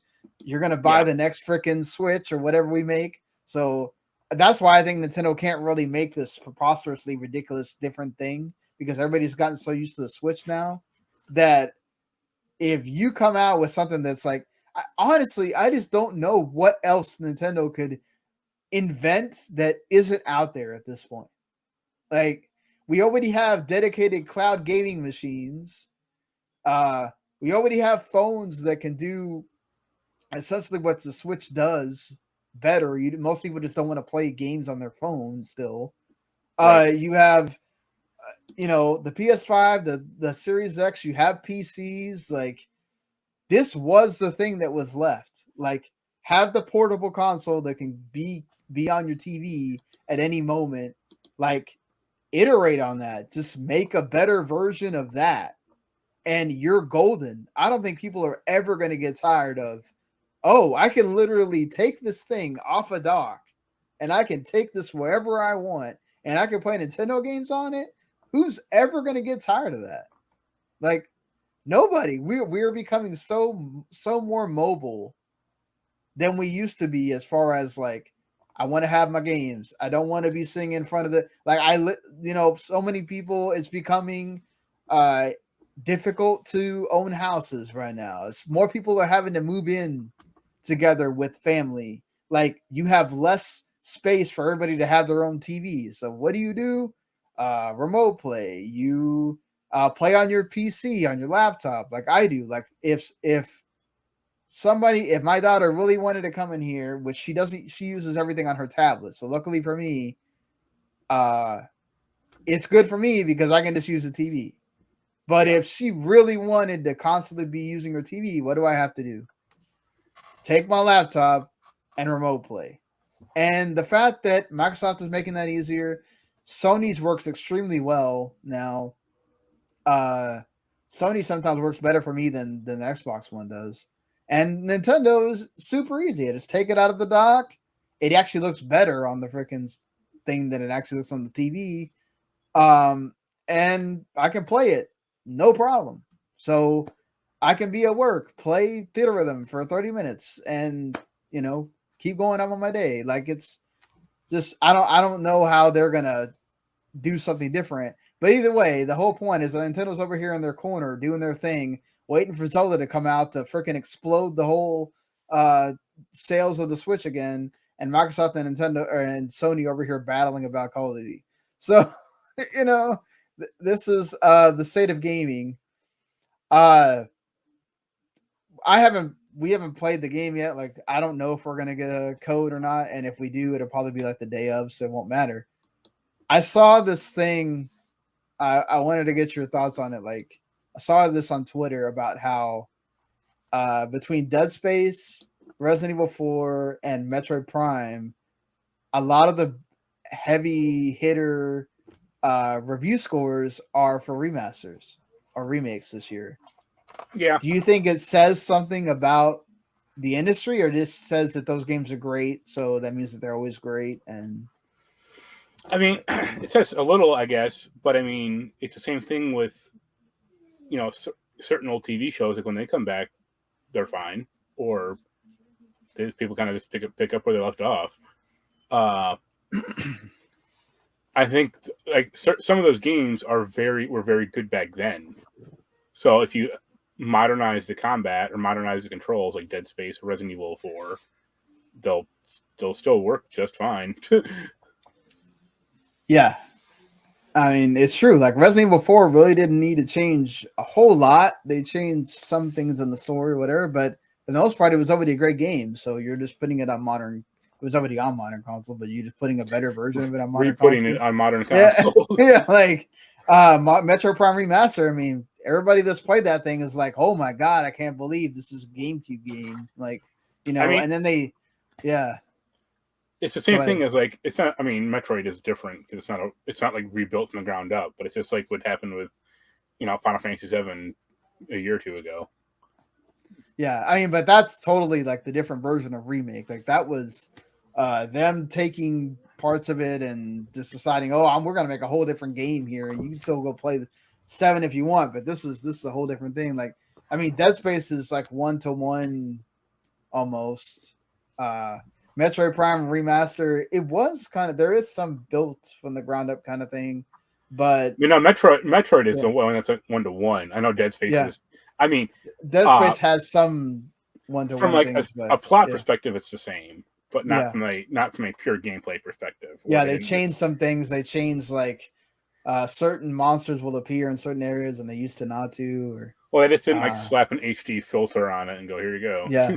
Resident Evil 4 Remake, apparently, like they changed certain parts of the story to like make you think that, oh, this is what's going to happen. Then, oh, whoops, that's not what's happening. So like, yeah, I saw some mostly good stuff about that. Like they cut out some of there's a few annoying sequences pretty late in the game they kind of cut out or trimmed down. The one thing that's bad about the remake that I've seen so far is they replaced the shopkeeper voice, and that's unforgivable. Yeah, apparently. Yeah, like, and apparently he says different things as well than what he used to. So. Instead of the two things he always used to say in the old game. Yeah.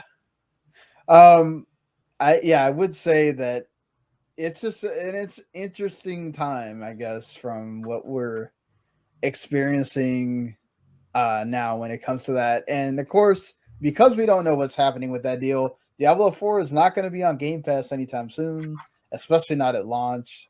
Right. So when it comes out, you will have to buy it if you want to play the game. I'll be talking about that game next week. Okay. I'll be getting in that beta one way or another. If I have to sit I'll probably hours. Yeah, I don't know. Yeah, for me that's what it hinges on. Which I assume the queues are going to be even worse, right? Because now it's an open beta. Yeah, I know some people that have played the Diablo 4 like beta. Yeah, I debated going to get the KFC sandwich to get it, but I was do that. You didn't want to do that? No. I mean, there was even a way I think you could get them to like you could order it, cancel it, and still get the code. No. That's cool, which is interesting. But yeah. It's funny because like I told Jens about it because I'm hoping that'll be like our next big online game. He was like, "Meh, I don't really care about it," and I'm like, "You're the one who like loved Diablo 2, but he hated Diablo 3." That's weird. That's weird that he wouldn't try to. He wouldn't want to play. He's not playing games anymore anyway, so it doesn't really matter. Oh, okay. So he played Hogwarts, and then he was kind of like, "Okay, that's it." Pretty much. Yeah. Oh well, maybe I don't know. Maybe he will play this mobile Persona game. That's coming out. So Persona: The Phantom Knight is coming to mobile games. It's being made by Perfect World Games. You play as a high school student whose parents are traveling abroad, leaving you home alone to juggle going to school during the day and fighting demons at night. So it may kind of retread some stuff from the main game, but hopefully there's some stuff that is new. And it does have different characters and stuff. So I watched that trailer, and this looks like a lot of Persona 5, but with less interesting looking characters. So I'm like, yep. Yeah, I mean, it's not surprising, I guess, but yeah, kind of weird that you would just only put this on mobile and not. I mean, I'm sure it'll eventually come to consoles if it's actually successful, but it's a good kind of test case. Yeah, well, we'll see, but we know how much. If it gets the Genshin Impact numbers, it'll be on console in like a week. I'll be surprised if it gets to that number, but yeah. We shall see, I guess. So that being said, Hitman apparently is going on a little bit of a hiatus. They did just release that World of Assassination. What was it called? Like they basically meshed all three of the games together.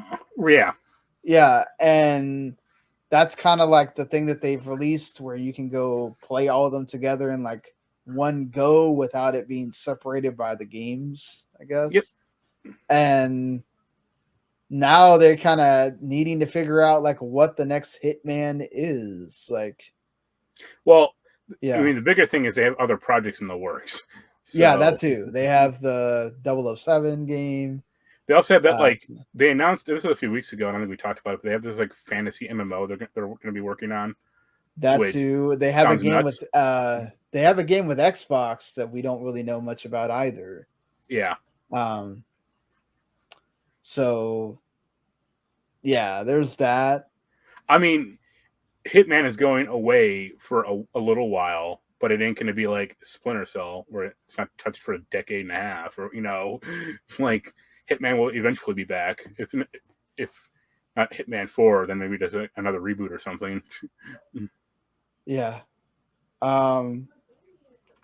It's something that look, people that love this series, they really do. Every time they've had something new for it come out, they absolutely go bonkers for it. But like they said, I mean, Hitman 3 was such a hit for them that how do you continue to iterate on that and make it even more creative? They kind of really need to kind of think about that. Yeah. For a bit.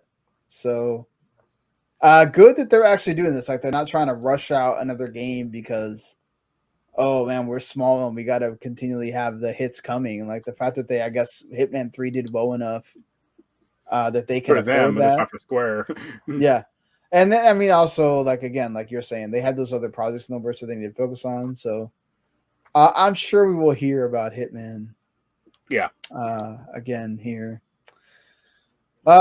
So there's some nonsense stuff going on. Yeah, I'll talk about this briefly. I didn't want to devolve into it, but I guess Star Citizen announced some new update to the game that broke it. The server got really screwed up, and they're like, "Oh, we're on alpha 0.34," and just how are you guys on an alpha still? Yeah, it's only been a decade, and you've only taken in $500 million, and wow, it's insane to me. I mean, yeah. I guess the really nice thing about this is really, I mean, I think this year that Skull and Bones will come out. It'll be terrible, but it'll come out. So at the 14-year, we think it'll come out. No, sorry, I was thinking of not Skull and Bones. Well, joke doesn't work. I was thinking of Beyond Good and Evil 2. Yeah, that won't come out this year. It'll eventually come out, I think, sometime. Well, you're the one that keeps saying they should just cancel it. So, well, if they cancel, it's fine. But it already broke the Duke Nukem Forever record for longest game development. So if it comes out, it gets canceled. Either or, it'll end. Star Citizen will never end. That'll just keep churning away for 30 more years until Chris Roberts dies. Yeah, I mean, especially people keep giving him money for it. Yeah. So, yeah.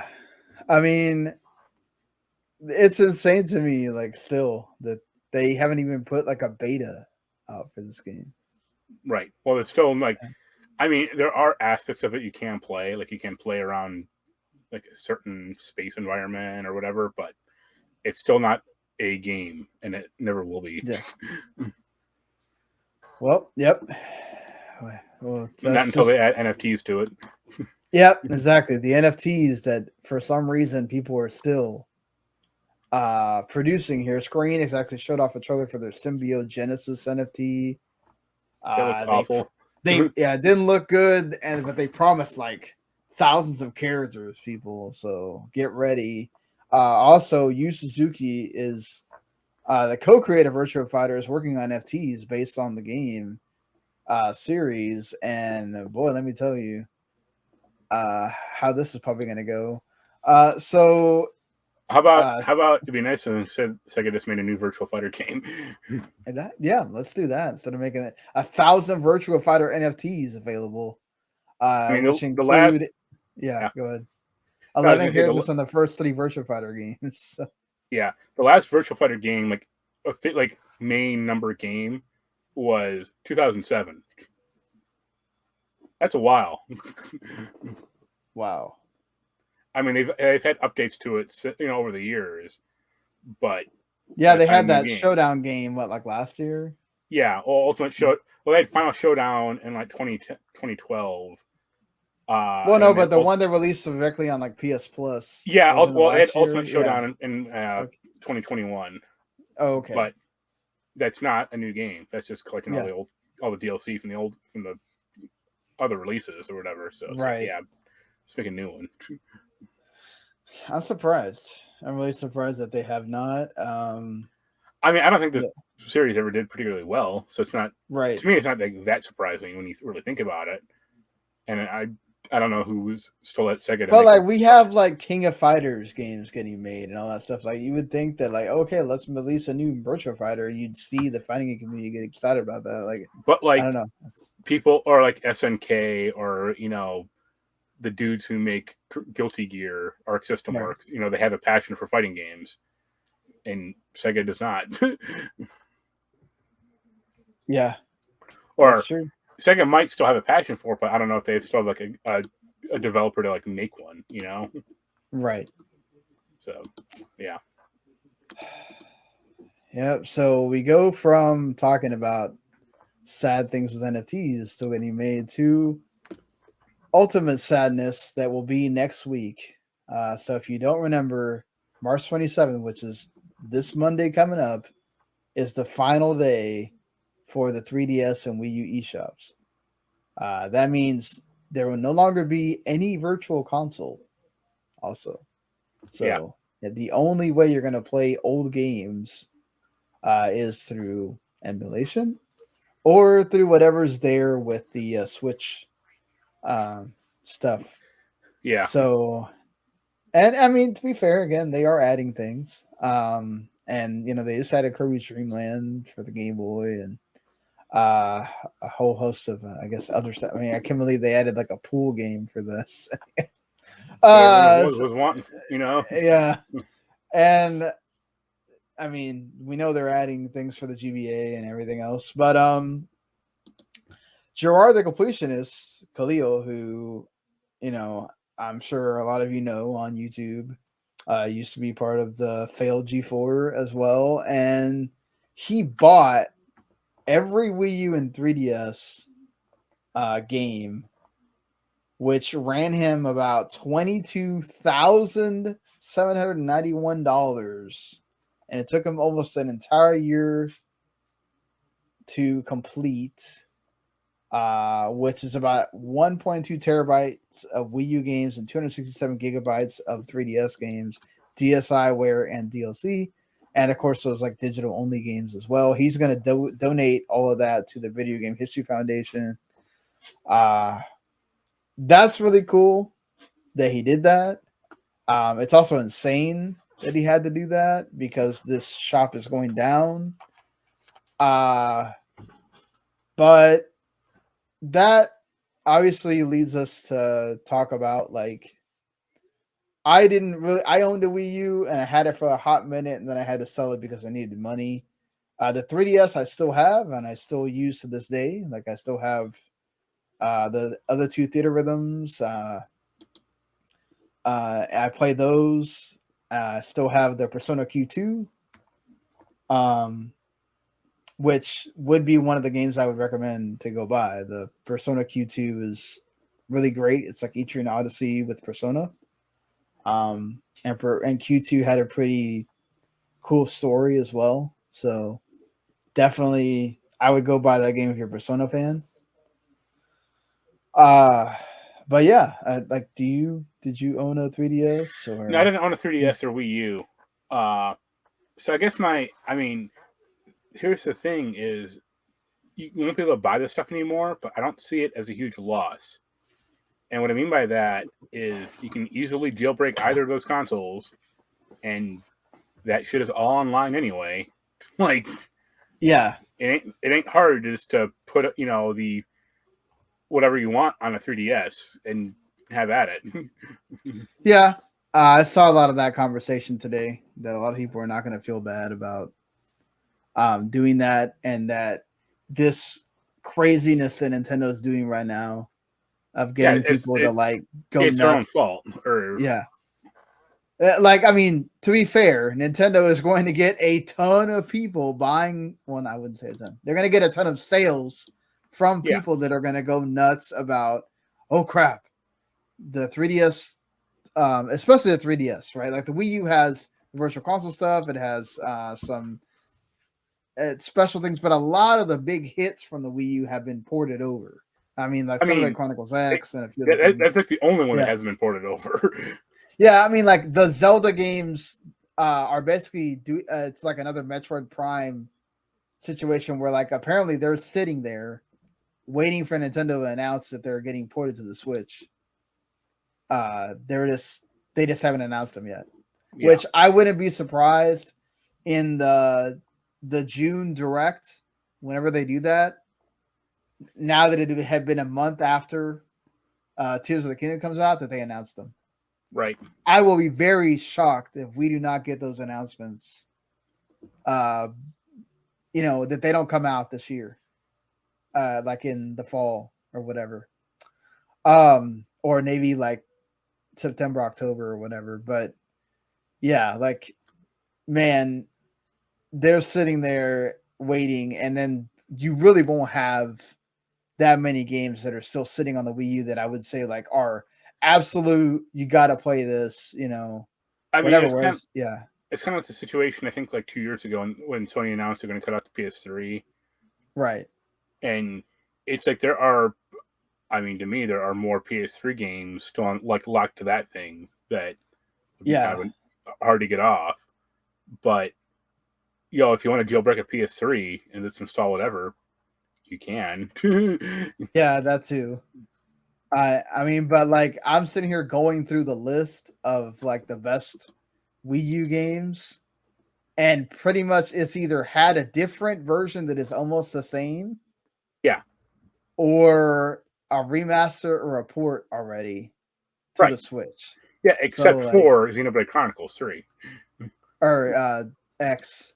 Sorry, yeah, and like that, stuff like the NES remix, things. Those were kind of cool. I think Star Fox Zero, maybe.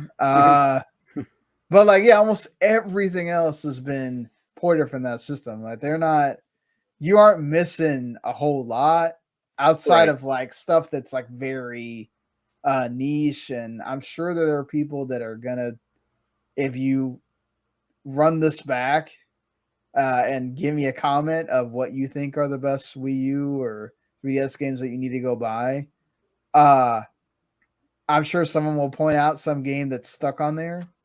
But I'm like going through like a list, and it's either something like Affordable Spaces Adventure is actually pretty neat. The only other game I'm looking at a list also would be like Yoshi's Woolly World. Yeah, but they have that Crafted World one. Yeah, it's not completely the same. It's basically built on that same premise, right? But yeah, I mean they ported over even like fucking Zombie U and Pokken Tournament. So yeah, and Wonderful 101 they had that like crowdfunded thing to bring it over, right? And it on everything. Nintendo Land might be another one that like actually is a miss. But people, no one cared about that. So it's weird. Like that has such a weird like fandom. Like I've seen people that are like, "Oh, Nintendo Land is such an underrated game," and it's like, really, it's underrated. When that game was out, nobody was freaking playing that thing. All y'all did was talk absolute junk about that game. Like, don't even start with, "Oh, it's such an underrated." No, please don't start a stupid narrative that doesn't exist. And I think if people clamored, the thing is that like Xenoblade Chronicles X is such a weird thing, and it doesn't really tie in with the other characters at all, that like unless there's this huge clamoring, I think also like Monolith Soft said it would be very tough to make on the Switch. Also because of how big it is, and then like the way the controls worked and everything else. Like, yeah, you know, I mean, like the I said, 3DS like has more stuff, yeah, like 3DS. but When you look at it, yeah, but again, it's just the whole like. And I think I saw like the whole you can buy the whole like Leighton series for like $12 right now, or at least yeah, you which could. that's a steal right there, honestly. But If you can, again, just my thinking is like, yeah, I could buy a 128 gigabyte SD card for $12 and then get all that crap for free if I look around for half a minute online. yeah, I mean, okay, if let's say if you're not one of these people that really wants to go through the process of jailbreaking your 3DS, Yeah, I think I mean, Pocket Card Jockey is really good. Go the buy that. Persona games, the Yeah, Etrian Odyssey, I guess, or the Shin yeah, Megami that Tensei too. stuff, Leighton. I mean, I would have said Ghost Trick, but you're gonna get that, like the good version of that. Yeah, In if there's 2 anything on months. Virtual Console that you really want, uh I would say eventually all of the Nintendo stuff will show up on the Switch. Right. Like eventually the Pokemon games will show up, whether they make you buy them individually or they put them on there.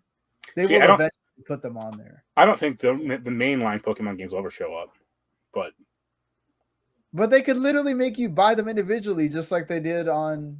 I think they will, because there's not another way to play that. They would see that as a way of, if you buy Pokemon Red, the original one for $6 or whatever, they would see that as you possibly not buying the newest one for 60.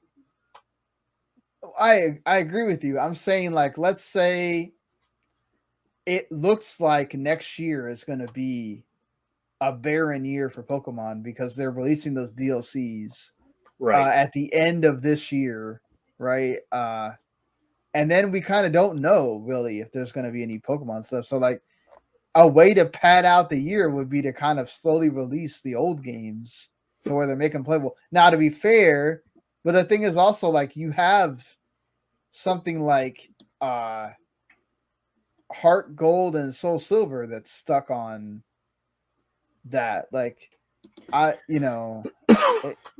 think it would be cool if you could bring that stuff over or just release the old games, like, ports of the old games. Like, it's really worth it to do that. Yeah. The 2 Dragon Quests that are on the 3 Dragon Quests that are on there, I would go check them out. It's better than getting them on the PS2. So 7, 8, and 9. I would go and get them. Remember, you can also get like DS games on here as well, which, that I'm sure you could also break and find if you wanted to, but if you don't, I think you need to buy a cartridge, but yeah. Yeah, like the 3DS has a huge library of like digital only stuff also that's going to be gone completely if you don't buy it. But again, like, I don't know if that shows Nintendo anything. I kind of agree with some of the things I've seen today. Like, doesn't really show Nintendo anything if you go and do what Gerard just did, right? And buy every freaking game you've ever wanted within a week span, because they're shutting it down regardless. Well, also, it's like for most people can't afford to blow $22,000 on this crap. Yeah, well, I'm not saying do that. I'm saying, like, even if, let's say you had like 5, let's say 10 games that you really wanted, if they're not on sale, that's still a bunch of money. Like, I used to own all the Bravely Defaults and now it's like, man, I wonder if I kind of want to go back to the 2 that are not on Switch, right? Like, I had to go buy those again. And then if I don't buy them in this week, then I either have to find them a different way or you have to go find the cartridge, which that's another thing. All the cartridges are going to go absolutely bonkers in price after this thing closes. Now, I don't know, maybe in time it goes back down, right? Because people kind of settle on well, these games really weren't that great. They just being, imploded because you mean like Bravely Default 1 or 2? Well, 2 is on Switch. It's 1 and well, isn't it called 2, but it's not 2, or I don't know. It has a different name. Well, But there's the Bravely Default 1 is on like 3DS for like $30. yeah, and then just there's the a cartridge. second game. Yeah. But again, like that's right now when the shop is still open. Next week everything might jump up in price. So definitely yeah, go ahead. When the PS3 started shutting down, I bought the PSN arcade disc that had like Tokyo Jungle on it and Fat Princess and 2 other games. And I got that for $5 because the store didn't know what they had, or they didn't reprice it. But like that was going for almost like $100 online. Yeah. And then once the store got the reprieve, it went back to like $10 or $20 or whatever. Yeah, I'm sure. So. I would definitely say like Legend of Zelda: Link Between Worlds is a freaking amazing game. Yeah. I bought that not too long ago. Definitely worth it. Even like the Majora's Mask or Ocarina of Time. Yeah, I mean technically you can play those on the Switch shop. But like whatever. I think the Majora's Mask one had like some better features or had something. Yeah, they did 3D. Something to it. Yeah. You had the like special 3D stuff. Obviously the Pokemon games. If you want those, the Fire Emblem Awakening is amazing. I don't know about I don't think Fates is that great, but Awakening is awesome. Like that's well worth it. And then a lot of the other stuff like Samus Returns is also something you should check out as well. Yeah. But yeah, like a lot of the other stuff, right? That's kind of had a version on the Switch at some point. Right. So I saw a store. I mean, this is a used store, but they're selling a boxed 3DS with the old Ambassador programs or Ambassador stock on it for like $400. Jeez. I'm sure they will probably inflate that in about a week. Yeah. But yeah, I mean, it sucks that this is happening. If you want to let us know what some of your favorites that somebody should check out within this week or go ahead and leave a comment there on the YouTube channel or go find us on Twitter at WTimSean and Humanity Plague for sure on that. So let's get into some entertainment stuff here. Return of Silent Hill. The film already got announced, I feel like. Yeah, but not now they actually have a cast. They started filming. Jeremy Irvine and Hannah Emily Anderson is going to be the leads. This is based around the Silent Hill 2 video game. So this is like the third movie, but it's based on the second game. Yeah. And it's a game filmed in Germany and Eastern Europe and directed by the actual original Silent Hill director, Christoph Gans, who the first Silent Hill film I liked a lot. Fine. So, I mean, the plot was dumb, but it looked okay. Yeah. You think this is going to be good, being based off Silent Hill 2? Not really, because I don't think Silent Hill 2... I don't think... Silent Hill 4 is like the really bad one, but I don't think Silent Hill 2 is like fondly remembered. Like, that fondly remembered. I mean, that's the one that they're remaking right now, a Bloober Team, so... Okay. I always thought it was a Silent Hill 3 that everyone really liked. Yeah. Well, I mean, a lot of people were saying, why didn't they just remake Silent Hill 1? But yeah. It could be fine.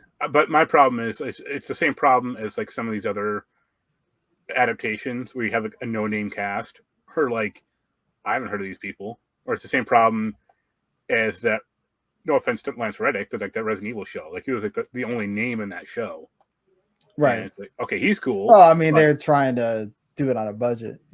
Right. But it's like, you can't, as the Last of Us has shown, you can't have that type of thinking. Yeah. Like you need to have at least some recognizable actors in it, or ideally the main actors. Right. I mean, the fact that Last of Us, like, they did have some other characters that are, that were not just the main two, have actual some recognizable names. I mean, also good. Everyone in that, almost everyone in that show is like recognizable, so that helps. Yeah. I mean, if for you like didn't Henry really and know, Sam, but it's like yeah. that makes sense. Yeah, like.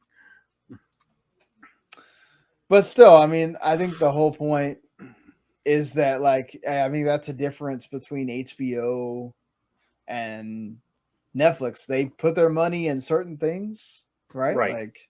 Like the big movies that they were doing for a while. And then down the shows, they kind of try to save some money there where they can. Yeah. So, yeah, we'll see. Hopefully it's good. I like to see more video game stuff be good than bad, but I mean, when you now have like one of the top shows in The Last of Us just came out, I mean, the bar is going to be pretty high now. Right. So, yeah, no, I mean, I liked it, but I think Halo second season is going to be their last season. yeah, I'm sorry. That Halo show was not. It is what it is. Right. But again, like I said, Last of Us not only is a hit critically, it's a hit with like almost anybody that watched it. We're gonna give our final thoughts here in a second, but hey, it was kind of trending, like starting to trend down a little bit for a while, and then the amazing part is that the finale aired the same time as the Oscars and got 8.2 million viewers for its initial airing, and which are some of the highest ratings for a first airing episode in the series, breaking the 8.1 million mark reached by the previous episode. And so, like, they built to this well. People got interested, and even during the freaking Oscars, people watched it. And to be fair, the Oscars are still down a lot in ratings, but it did go up thanks to the people that won, Right. And all the good buzz around it. So that's good. Happy for those people that won. We never really got to talk about that, but yeah. So it's good that those ratings are good for Telu, and then of course the Telu season 2 we already knew was happening. But Bella Ramsey says that it's going to be a while, like most of the shows. It's going to take time for them to, shoot them and everything else.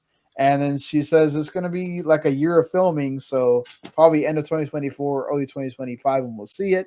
And they did announce that even though season 2 is going to be based on Last of Us Part 2, it's not going to be all in one season. They're going to at least make 2 seasons out of it, if not more. Yeah. That's what I'm kind of down on, is I didn't like Last of Us Part 2 that much as a story. So, ideally, I don't mind them adapting it, but it'd be nice if they did more original stuff in the interim. It feels like they're going to try to possibly deviate more or give you more background stories on those characters. Maybe stuff that they really couldn't do in the game. So maybe it'll turn out better as a show than as the game. Yeah. I think it'll really depend on who they get to be as Abby. Yeah, that would be important. And like the idea of like the story wasn't bad, but it just kind of fell flat to me for the game. Yeah, and if they reverse some of the things that happened in Last of Us Part 2 to make certain characters stick around longer, like that's going to be interesting as well, what they do on that. What did you think of, now that we've had the finale and all that stuff, like how it ended and what the decision, I guess, right? I mean, yeah. That's what's funny to me is all these like mainstream newspapers or media sites were like, oh, the moral choice or whatever. It's like that happened in the game, or that wasn't even a choice. Like you had to do that, right? Well, I thought they gave you the choice in the game to you got to do it. So, yeah, it was good. I mean, I guess I don't have too many thoughts on it. Like I thought the like shooting stuff was like a little weird, just because it made him kind of seem like Superman, or like you would think these Firefly soldiers would be able to like be better, but I guess not. Like they just kind of seem like cannon fodder. Yeah, the 2 guys that he takes out on the stairs are kind of like, that was were the ones that could have possibly done something. After that, he's kind of like at the advantage because he's catching all of them off guard. Well, he's like the Terminator. So yeah, it's like he's just like in there, bam, bam, bam, and then It does give you that like moral dilemma of like, would you have done it? Is it better to save the whole world or save the one? Yeah, it makes sense for, I guess, Joel, but Right. it gives you that interesting dilemma still. Um, yeah, I I think it's awesome that we have a show that actually at times followed the show to a letter. The game. The game, I'm sorry. Yeah.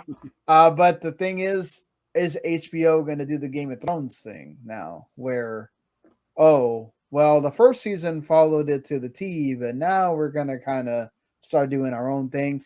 I think as long as Neil Druckmann is involved, it's going to be really good. Right. So I don't worry about that. I'm just going to be, it's going to be cool to see how they do season 2. If you still haven't watched it or you were waiting for the whole series to be done so you could binge it all. See, yeah. For me, I would say season 2, like in my ideal world, season 2 would be a totally new story. And then season 3 would be like the adaptation of The Last of Us Part 2. I mean, they could do that, right? They could do a lot more of these, like I said, backgrounds on people that you never really get backgrounds on in the game. Like my main one of the main problems I have with the game, like even the first one, is it had these like very abrupt time jumps. Yeah. And the second game, it's like 3 years later, and it's like, well, what happened?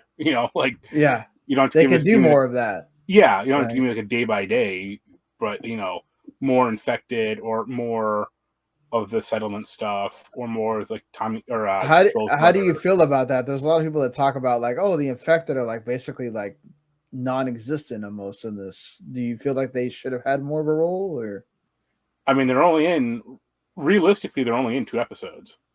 Well, that's what I'm saying though. Like, okay. Yeah, and to an extent, yes, because like they act as this like weird omnipresent danger, but they're so limited. Like they're only in episode 2 and 6, I think. So I mean, have more battles with them, or I mean, you don't need to have every infected type from the game in the show. Like you can just make new ones or have like one more or something. But yeah, it felt like kind of they were underutilized, which it costs a lot of money to make, so it's not a huge surprise. But yeah, I think also they didn't want to run into the territory of it being more like The Walking Dead, right? Where that was a lot of like, oh, the zombies. This was more about like showing how evil people can be. Yeah. And I think that's what they came across with. But you gotta remember, in the game, there's a whole lot of sequences in that game where you're just like, going through abandoned college dorms and shit like that, or like, buildings where you're just fighting out the infected. And they didn't do that at all. Yeah. In the show, except for like the one time, kind of. Yeah, I think definitely what they wanted to do was establish a relationship between Ellie and Joel, and they're the centerpiece, and then there's other things around them, but remember that they're always the main cogs of the machine. And I think in the game, because it's a game and they have to have you doing action stuff so that it also doesn't turn into like a Telltale game. Right. Yeah, like they have to have that. Where like in the show, I think they did well enough creating drama around Ellie, Joel, and other people that you didn't necessarily need the infected that much. Yeah. I'm also not like, this will probably be a better question for. I'll be interested to see what Jens and Randy have to say about it, especially Randy, like how he felt they pulled this off. But it'll be interesting to see how they treat that in season 2 as well. Like, are they going to use them more because you have more time to fill, or you mean the infected or the infected? Yeah. The infected, yeah. Well, I mean, Joe and Ellie, we kind of know if they're going to follow the storyline of 2, what they're going to do with them, So I mean, I could see like I think in the second game, like the settlement is gone, or there is a different like area to it. So I could see the settlement like getting under attack by the infected, and that's how you have like a lot more zombies in it, and go from there. Well, yeah, we got plenty of time to keep dissecting that and see what they're going to do.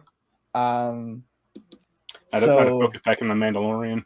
Yeah, I still got to catch up on that and see and get to season 3, and you can watch Pedro Pascal and the Mandalorian too.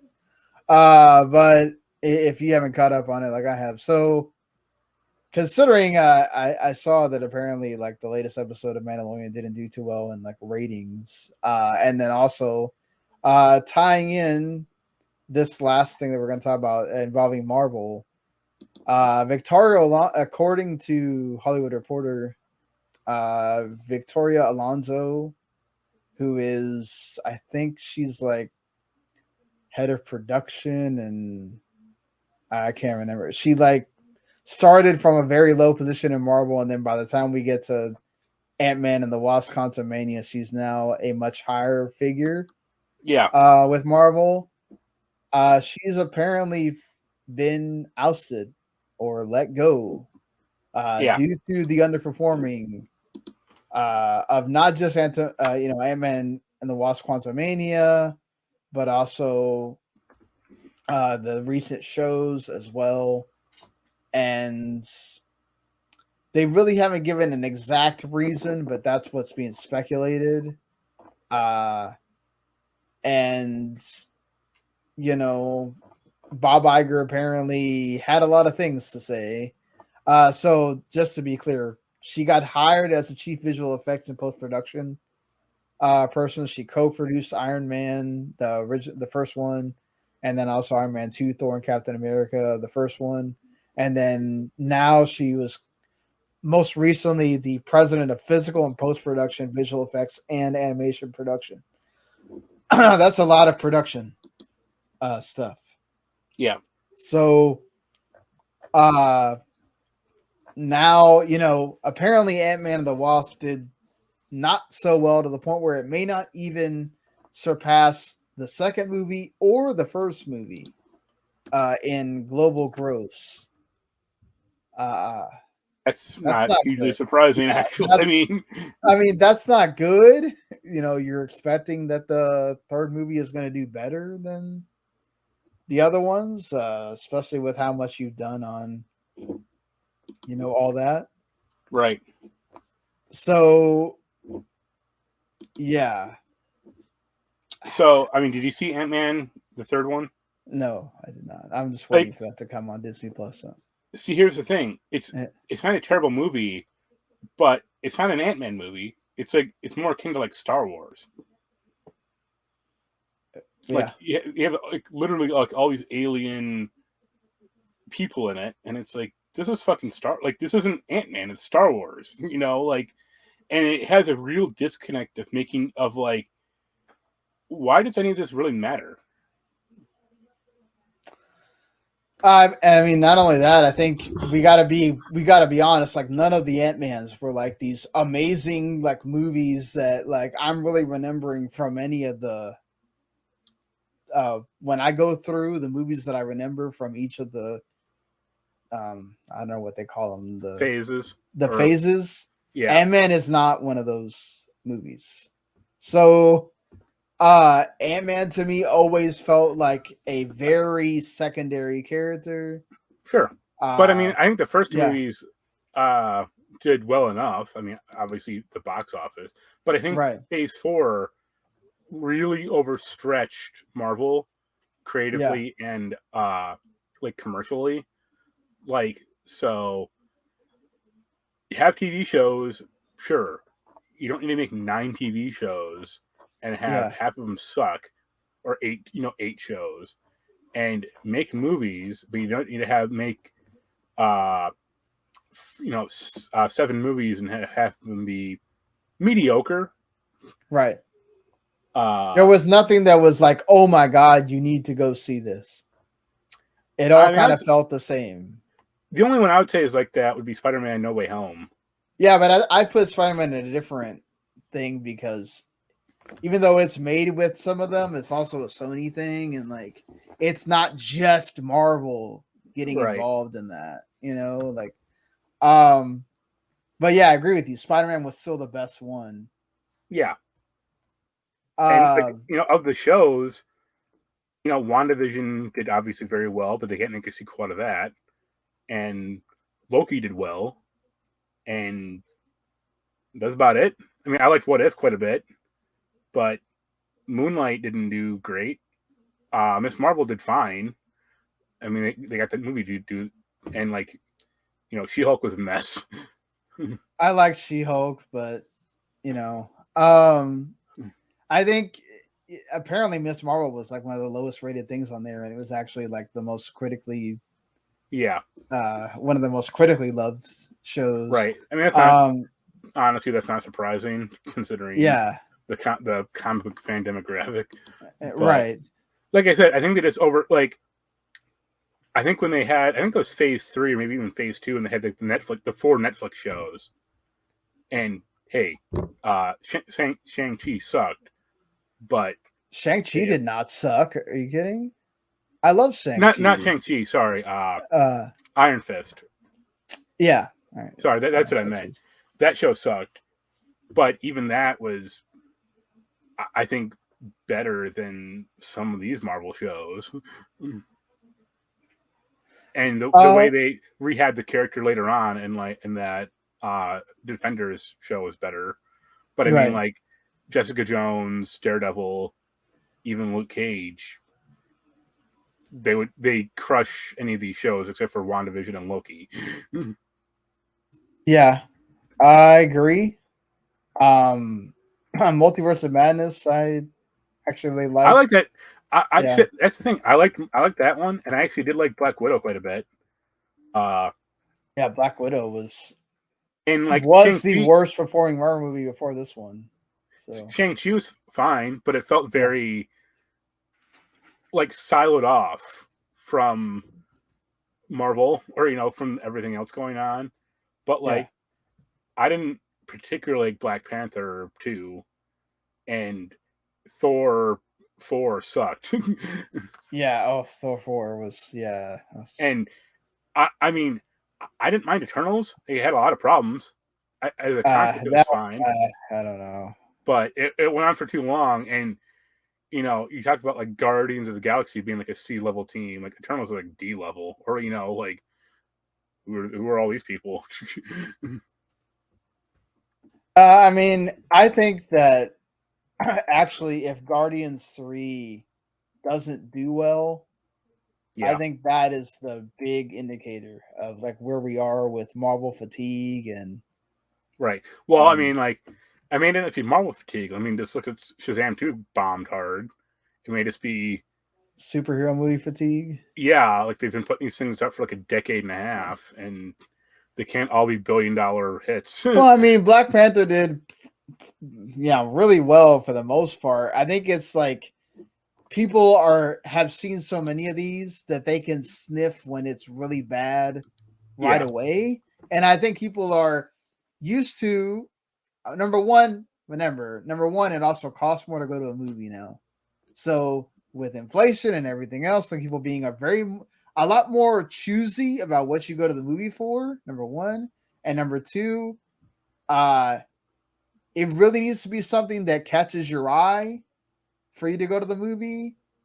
And having the streaming services allows for people to go, you know what? I think I'll wait for Ant-Man to go on Disney Plus.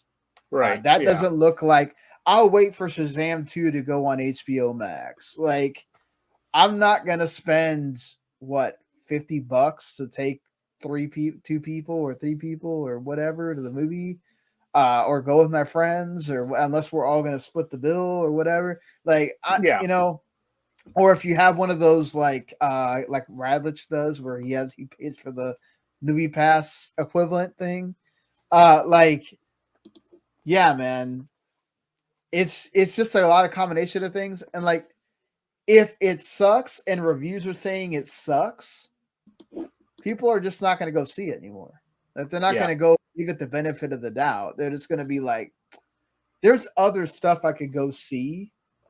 Like, look, Avatar still did bonkers numbers. Why? Because people liked it. Like, it was worth going to the movie to see. Top Gun Maverick was great, so people went to the movie over and over to see it. Like, if it's really good, people will go. It's just if you're putting out, like you said, mediocre stuff, Yeah. They're not going to waste their time going to the theater for it. And I think that's one of the things like Bob Iger points out is that we're not being judicious enough about what we actually make movies for. Like sequels typically work well for us, he says, but do you need a third or a fourth, for instance? Or is it time to turn to other characters? There's nothing in any way inherently off in terms of the normal brand. I think we just have to look at what characters and stories we're mining. And if you look at the trajectory of Marvel over the next 5 years, you'll see a lot of newness. Now we're going to turn back to the Avengers franchise with a whole set of different Avengers, as an example. Yeah, until they introduce like Fantastic Four and the X-Men, and they got 20 more years of crap to mine.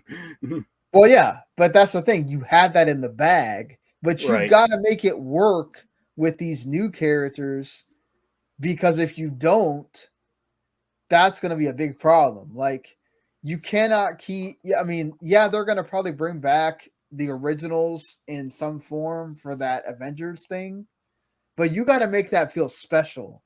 And the way you make that feel special is get people behind some of these new characters, which I think there are some that people are behind. Like, and I think Kang is going to be a good villain. He just wasn't a good villain in that movie per se. Right. But like, yeah, also the villains have been horrendous. Yeah. For this phase 4.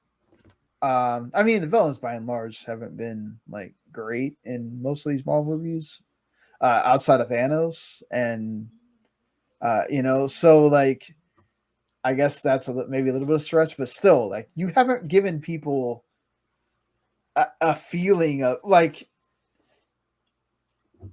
now after you had like Endgame, if it's hard to get to that level again.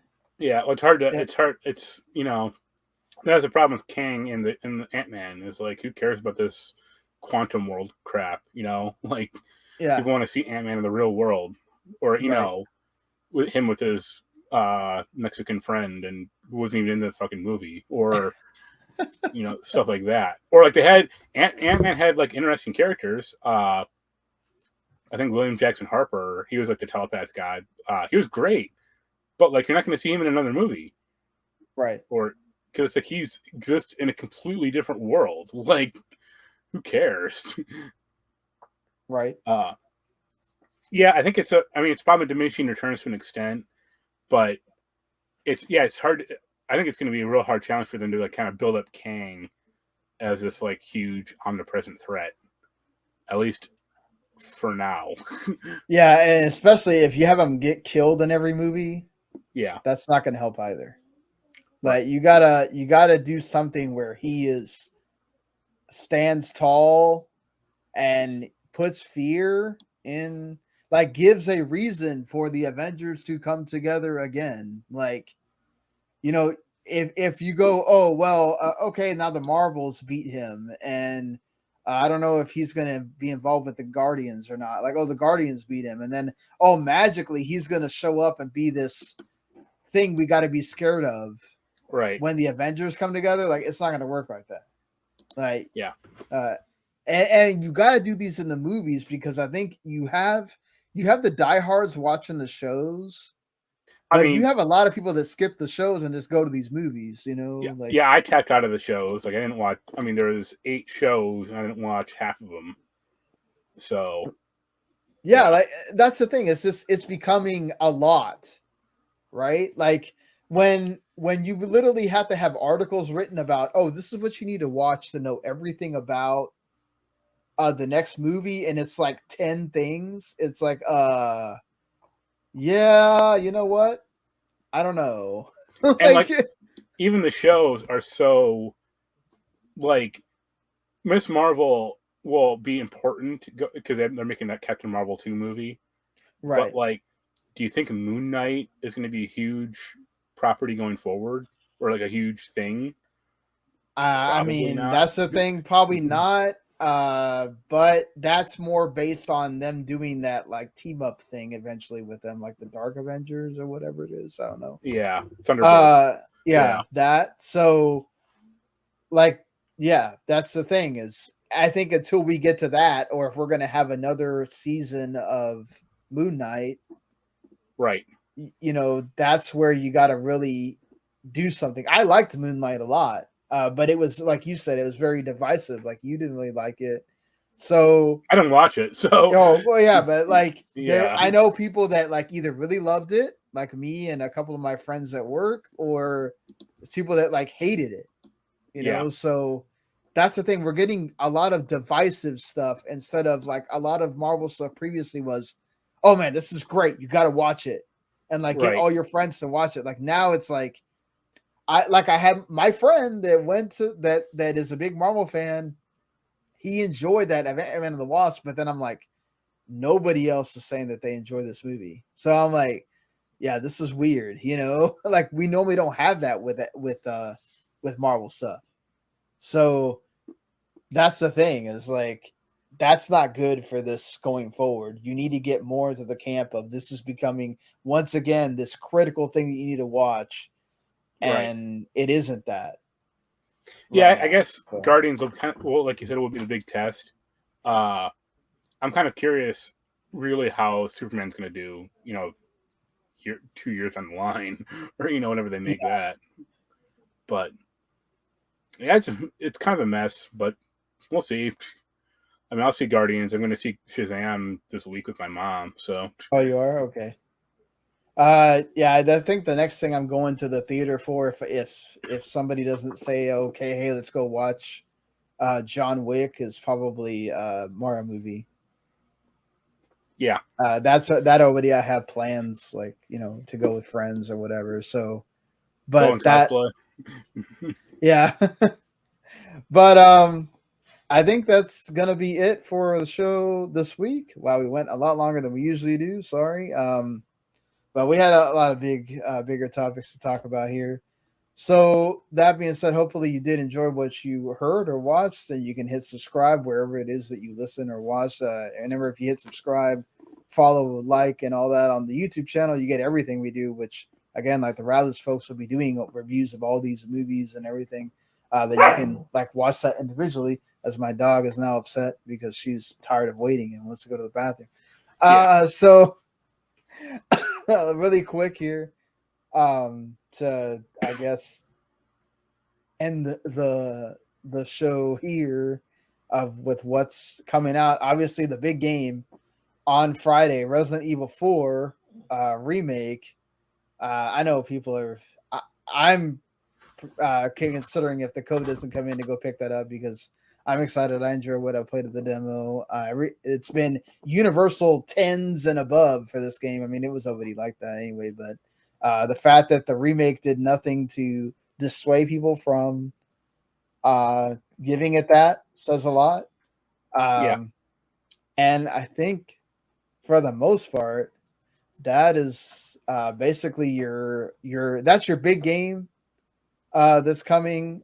There is some smaller stuff as well. The Storyteller indie game, which is like basically you make your own story, is coming to Switch and PC the day before that. Not for Broadcast is coming. It's also an indie game, which is sort of interesting. It's like a simulation of like broadcast TV. Coming to everything but Switch. Have a Nice Death, what I talked about. Go check that out, people, if you like roguelikes. The Walking Dead Saints and Sinners game, it's coming to Retribution, is coming to PSVR and all that. That Chia game is coming to PS Plus. If you like sandbox farming stuff, Remnant from the Ashes coming to Switch. I know you like that game. Yep. So yeah, there is some stuff going out, but obviously Resident Evil 4 is the big one for sure. So until next week, everybody, thank you for watching, listening, and we'll see y'all later. Later.